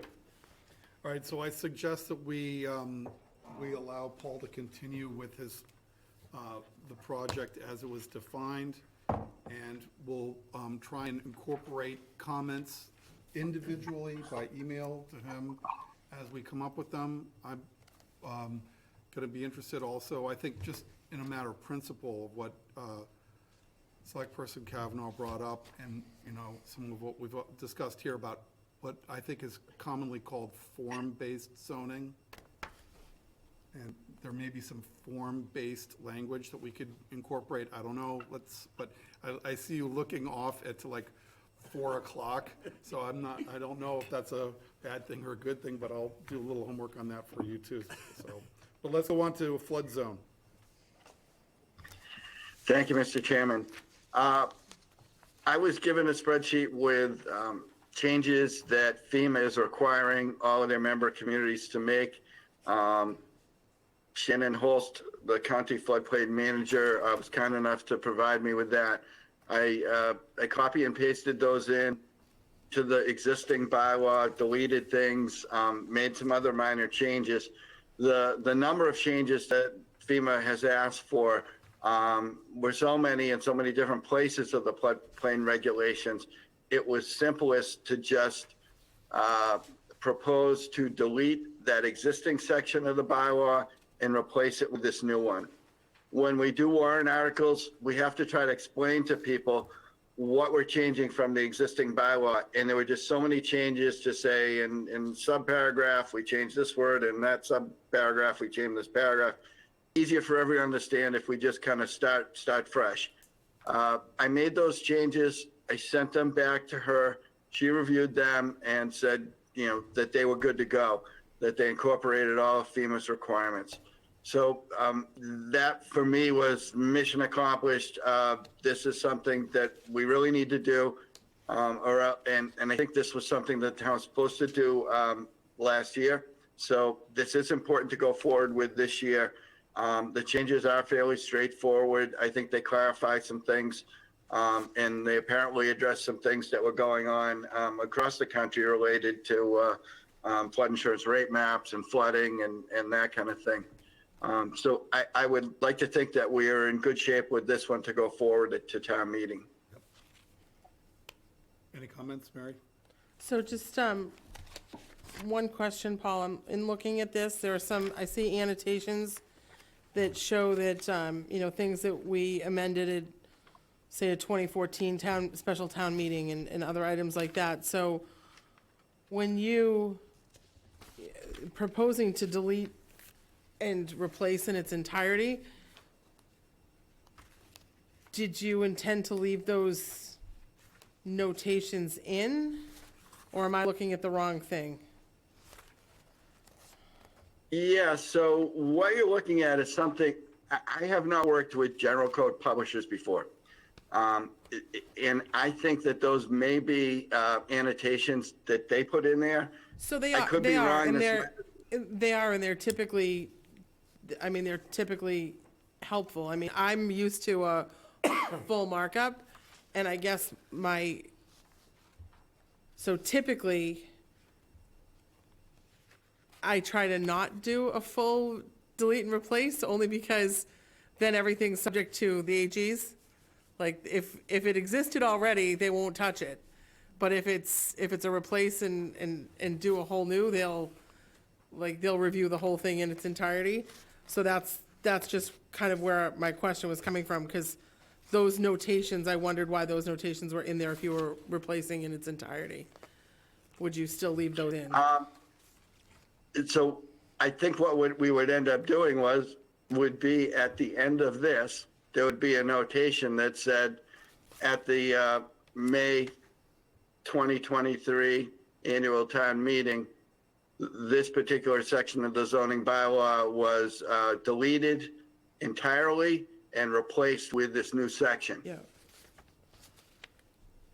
And I don't know whether that's something that the town does when they do these articles for town meeting, or whether it's something general code publishers adds in later. I just don't have any experience with that, and I'm not sure how those got there. Those go in when general code does their periodic updates. Yeah, so I think they would put that at the end, that the existing section went away and the new one was approved, hopefully at the May annual town meeting 23. And just one more question. You said it was reviewed by, it wasn't reviewed by town council yet. It was reviewed by somebody for FEMA? Flood manager. So the county apparently has a certified floodplain manager, and she assists the communities across the Cape with this kind of thing and with the CRS program. And she was the one I talked to. None of these have been sent to town council yet. Okay.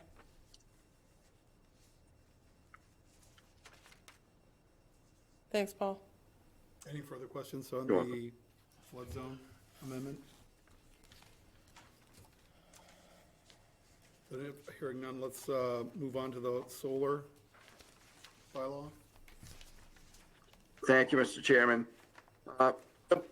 There's an existing section of the zoning bylaw that regulates large solar farms, basically large-scale solar voltaic systems that sell energy back to the grid, and that's what their purpose is to capture that energy and sell it back to the grid.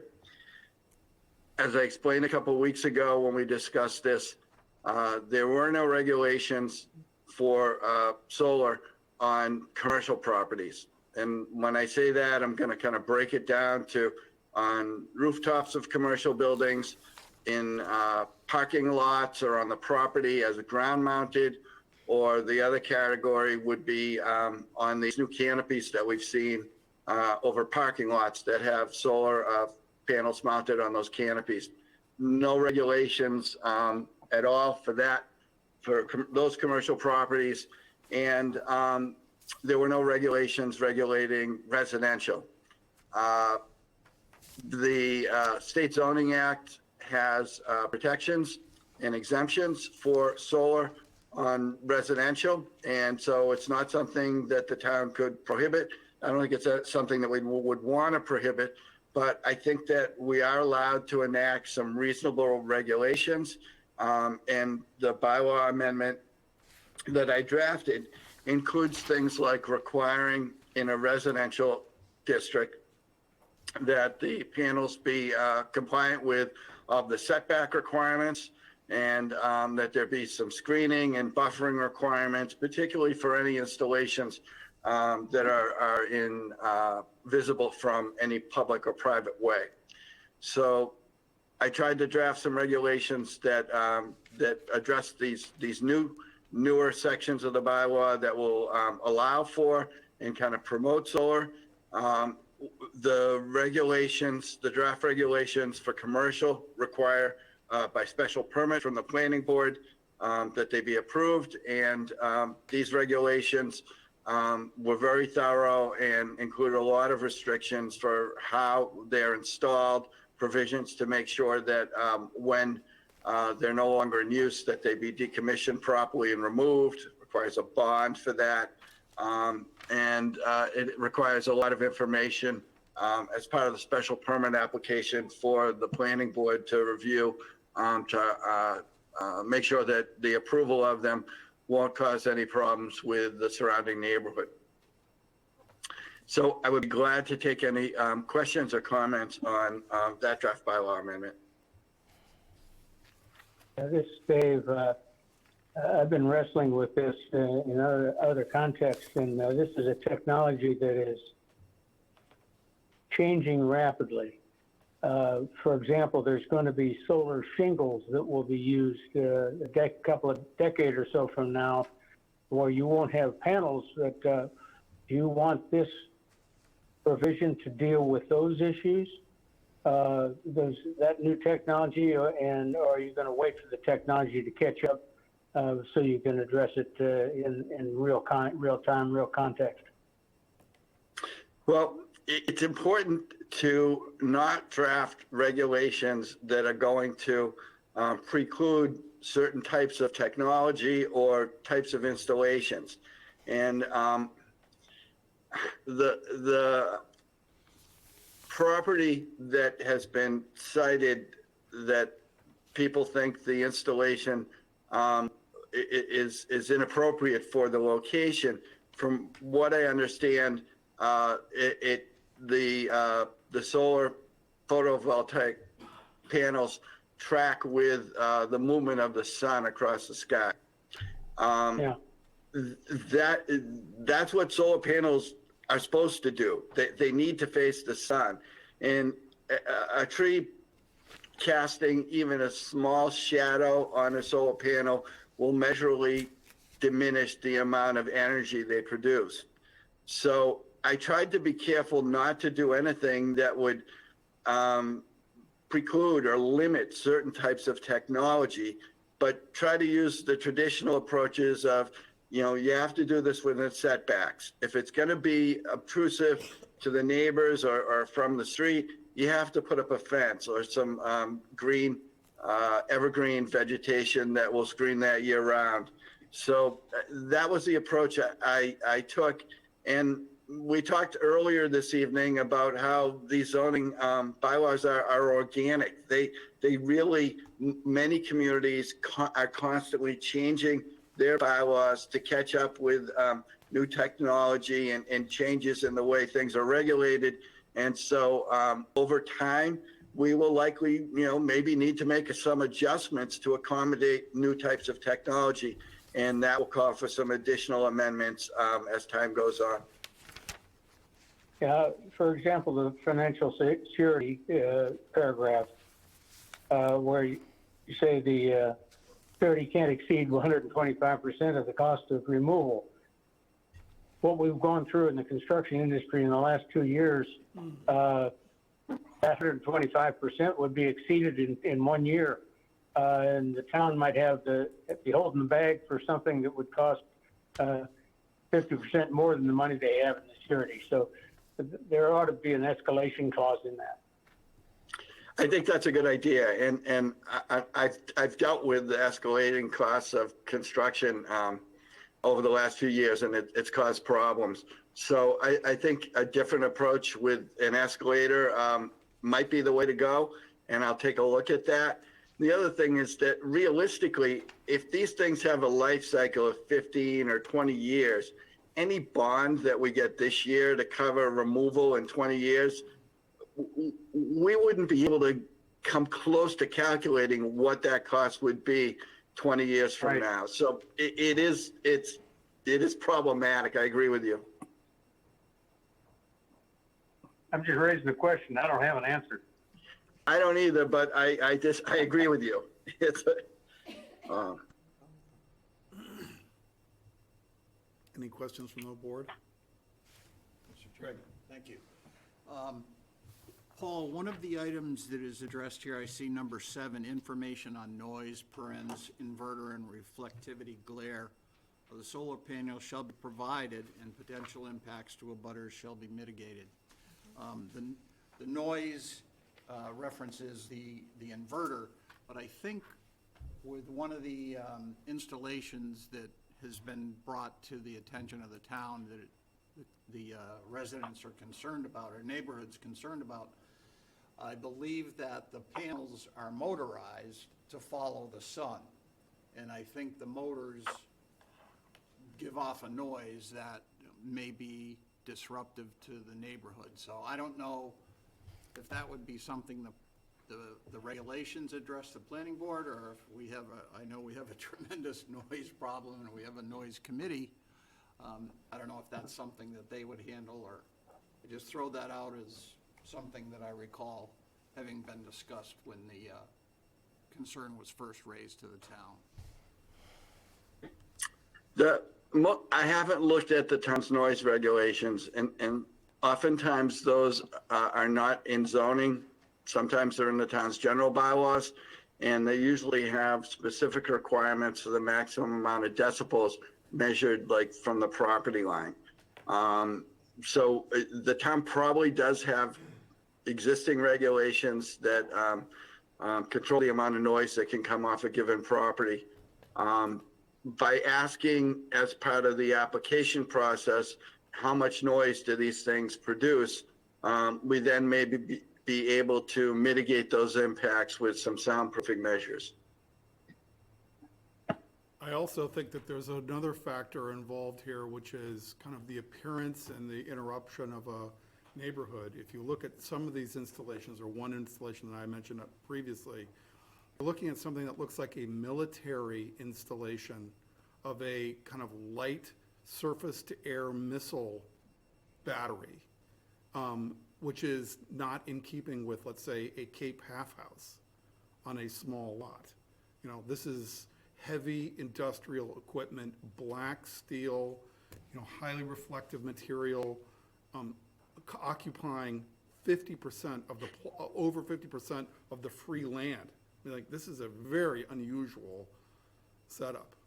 So I think that's one hole that I see here. I don't know, if that's going to be something that can be managed by just simply a screen, or as you were saying, like evergreen screens, but I mean, this is like fundamentally different than the character of a neighborhood. The technology as we have it, being installed now. Well, it's also used to shoot down Chinese balloons.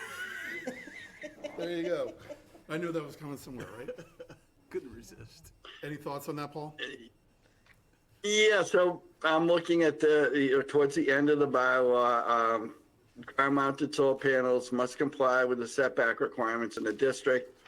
Ground-mounted solar panels shall not exceed 15 feet in height.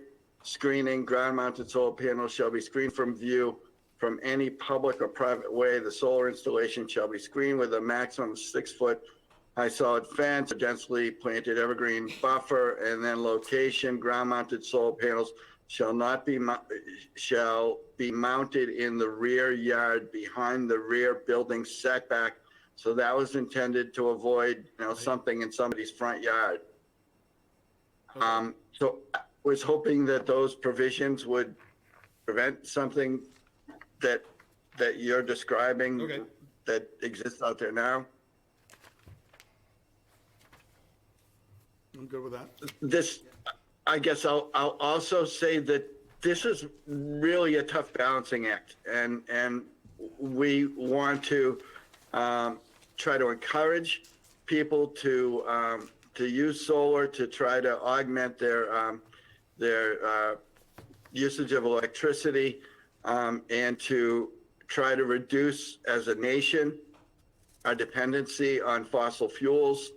As we know, fossil fuels have been, we've had wars over,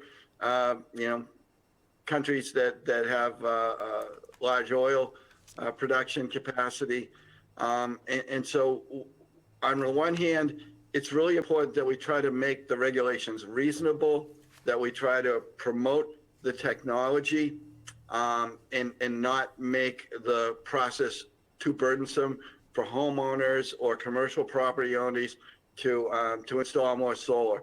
It's not the solution, but it's one piece of the puzzle. It's part of a decentralized approach to energy, as opposed to a more centralized approach of a coal-fired or a gas-fired power plant or a nuclear power plant. If more folks were able to have solar on their properties, that's a more decentralized approach to energy. So on the one hand, we really have to be careful because we really want to promote this and not discourage it. On the other hand, we don't want to have installations that are obtrusive, that are out of character in the neighborhood, that bother the neighbors, that cause people to turn their heads as they drive by and shake their heads. So it's that balancing act. And I was hoping that by introducing some regulations to allow, but by special permit on commercial properties, allow as by right on residential with those siting criteria that I just went through, that was part of that balance. But this is certainly something that I think that we should talk some more about, and come to a consensus on how we want to regulate solar in the town. Thank you, Paul. This is great work. Thanks. Any further comments? Did we want to move then on to the comprehensive plan RFP and any updates with your communications with Megan? So, as you know, the town administrator has been focusing on preparing the town's budget for the next fiscal year, and the draft RFP was sent to the town administrator wearing his chief procurement officer hat a few weeks ago. I talked to Joe briefly about it. He said he's got it, he's going to review it, but had to kind of get the budget off his desk. As I understand it, he's kind of made that handoff to the Board of Selectmen, and he's going to have some more time to review that. So I look forward to talking to him about that. The local comprehensive planning committee meeting, local comprehensive planning committee had a meeting last Tuesday evening. I was not able to attend. That's when I had my surgery. They were going to be discussing that at their meeting, and I need to follow up with the chairperson of the meeting and find out what happened during that discussion. I did include in the RFP two kind of different requirements, and I was hoping to try to address some of our other plans that need to be updated. As you may be aware, the open space and recreation plan has expired and it needs to be updated. And without a Department of Conservation and Recreation from the state certification to approve the open space and recreation plan, the town is not able to apply for certain grants related to things like land acquisition. So with the Harwich Conservation Trust out there, our private nonprofit partner out there looking to put together open space acquisitions and land deals with multiple partners and multiple sources of funding, it's very important that we get that open space and recreation plan update completed as soon as we can. And so what I did was in the RFP, instead of just a standard chapter or element on open space and recreation, the way most comprehensive plans include, I put in the requirement that section of the plan would need to be a standalone open space and recreation plan that DCR could approve. Along the same lines, I did the same thing with the housing section of the plan. As you are aware, the town's housing production plan has also expired, and we need to update that. There are some incentives from the state on having an approved housing production plan.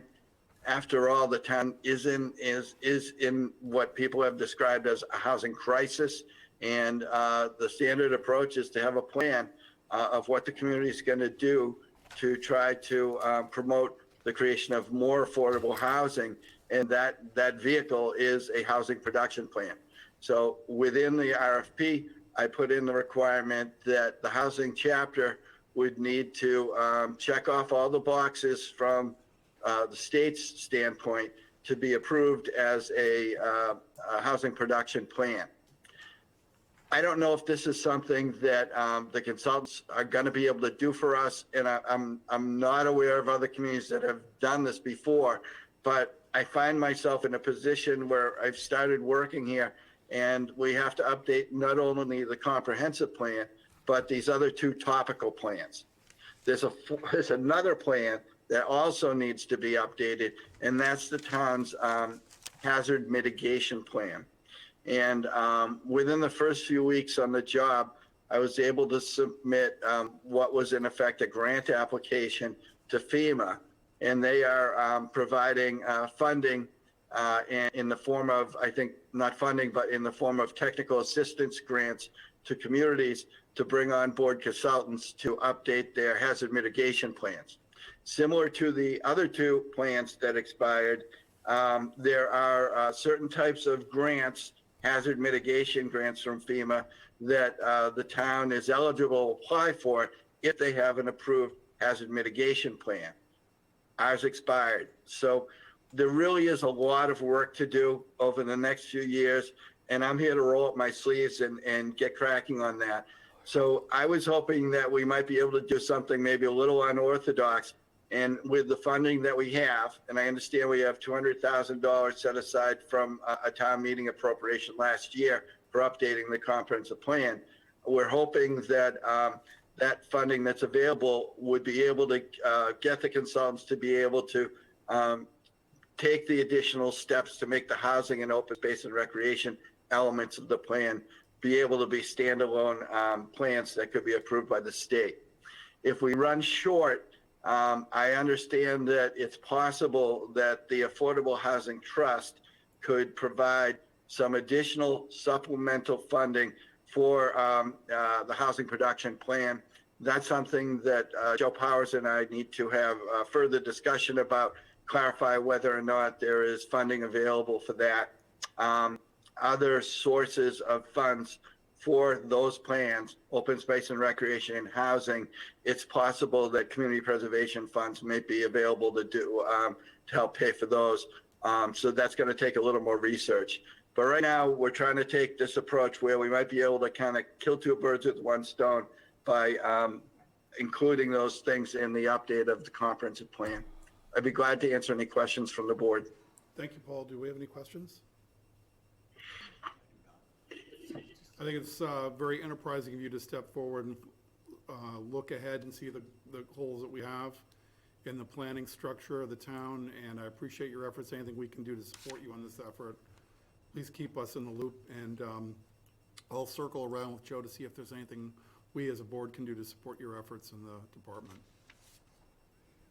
Thank you, Mr. Chairman. And I'll say that the historic preservation section of the comprehensive plan, we should take a close look at the work you've been doing in West Harwich on Captain's Row, and make sure that we include anything that we want to try to do in terms of improvements or additional regulations for bringing that area back to life. Let's get all that into the comprehensive plan as we go forward with its update. Great. I think I can help you out with that. I look forward to it, Mr. Chairman. Thank you. So as we move on to the third item in the public meeting this evening, we have an informal discussion on 0 Quinnapoxet Way, which is the modification of a 2-lot subdivision. I want to thank you for your patience this evening. Please introduce yourself. Thank you. Good evening. I'm Thad Eldridge from East Southeast. Mark and Andrea Toomey are here. They're the property owners and the developers. Thank you for your patience, too.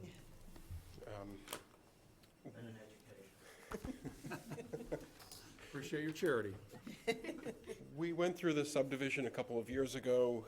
Since then, the Toomeys have negotiated with their neighbor who would like to buy the rear lot, and we would like to modify the subdivision. We prepared a full modification with all the bells and whistles because it was just modifying the plan we had. That was submitted, and then the planner said, well, why don't you rescind this and just file an A&R for it? I said, can you file an A&R to do a panhandle?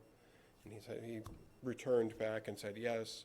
I then spoke with a former planning board member who was here when that bylaw was being written. He said he didn't think that that could happen, so Paul said, let's come in here and have a discussion about it. So how can we file this to... Great, Paul. Why don't we have you sign up by pen here. Thanks. So I took a look at the proposed modification to the subdivision that was submitted, and it was a 2-lot subdivision.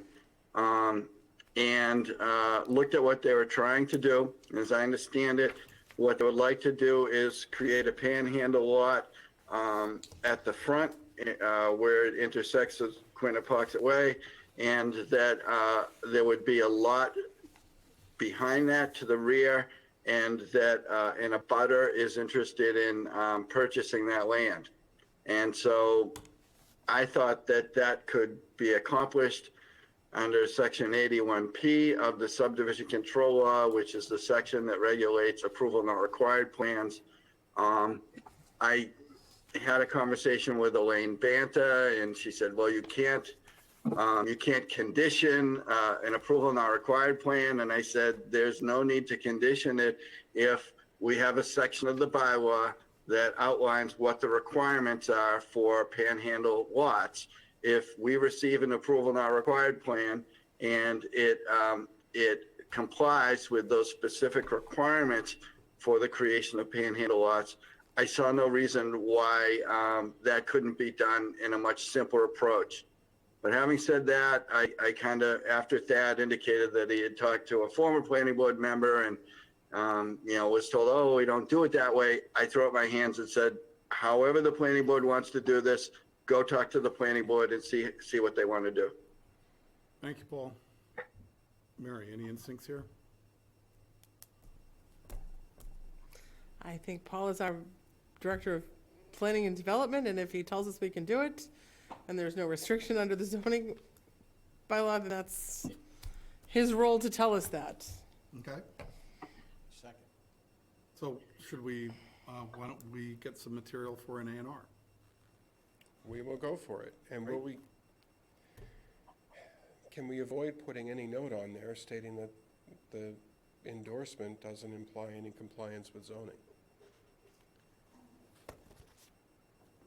I think by definition implies compliance with zoning, doesn't it?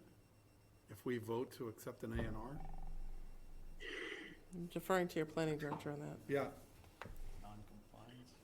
Mr. Chairman, it's become standard practice in most communities that A&R plans bear a statement that planning board endorsement does not certify compliance with the zoning bylaw. And we may have that in our regulations. I haven't looked for it, but I know most communities have it. It likely came out of a court case many years ago. So I don't see any reason why that shouldn't be included on the plan if it's currently a requirement. And the court case many years ago was the Smalley case over on Miles Street. Ann, did you have a comment? And what came out of that was a judge, a land court judge said that it was within the planning board's rights to require that that be put on the plan.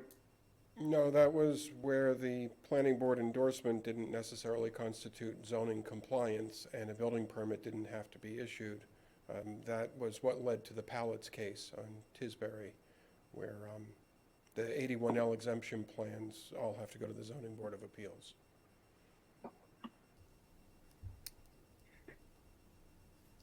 Just for clarification, so what we're saying is we already have a requirement on how a panhandle is done, and that would apply here, correct?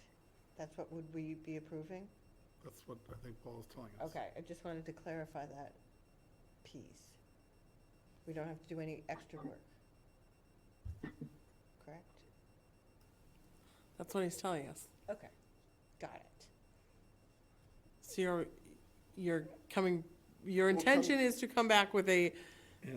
with an A&R. A&R, And creates a hopefully- panhandle. And hopefully get a building permit from it afterwards. Understood.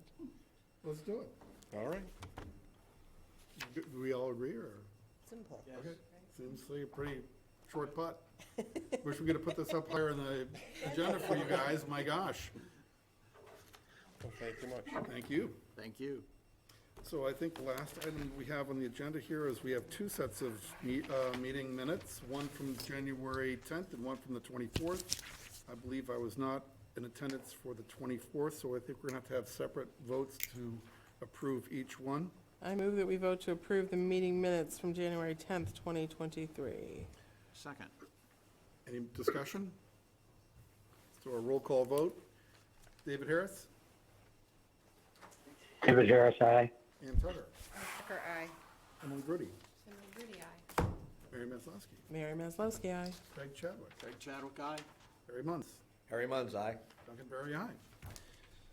I move that we vote to adopt the meeting minutes from January 24th, 2023. You have a second? A second. We have Mr. Chadwick, our evening seconder. Any comments? Adjustments, emendations, corrections, spindles, mutilations? No. Mr. Harris? David Harris, aye. Ann Tucker? Ann Tucker, aye. Emily Brody? Emily Brody, aye. Mary Maslowski? Mary Maslowski, aye. Craig Chadwick? Craig Chadwick, aye. Harry Munz? Harry Munz, aye. Duncan Berry abstained because I wasn't there. I can't vote. Actually, you can. You don't I'll have to. abstain anyway. Out of courtesy. I would like to call this meeting to adjournment, although I think we have to have a motion for that too. So moved. Moved in second. Thank you, Mr. Second. Mr. Harris? Don't we just, isn't it normally if you move and second a motion to adjourn, We're done? we're done? Or do we really have to go You through? have to do we have to vote. vote? You always Okay. have to vote. All right, because there's other meetings that I go to where it's like, There's nothing we else. don't, all you have to do is move to adjourn and you're adjourned. And you're gone. David Harris, David Harris, aye. you know what we're voting on? As I stayed. Ann Tucker, Ann Tucker, aye. Emily Brody, Emily Brody, aye. Mary Maslowski, Mary Maslowski, aye. Craig Chadwick, Craig Chadwick, aye. Harry Munz, Harry Munz, aye. Duncan Berry, aye. Thank you, gentlemen and ladies. Thank you. Thank you. Good night, everyone.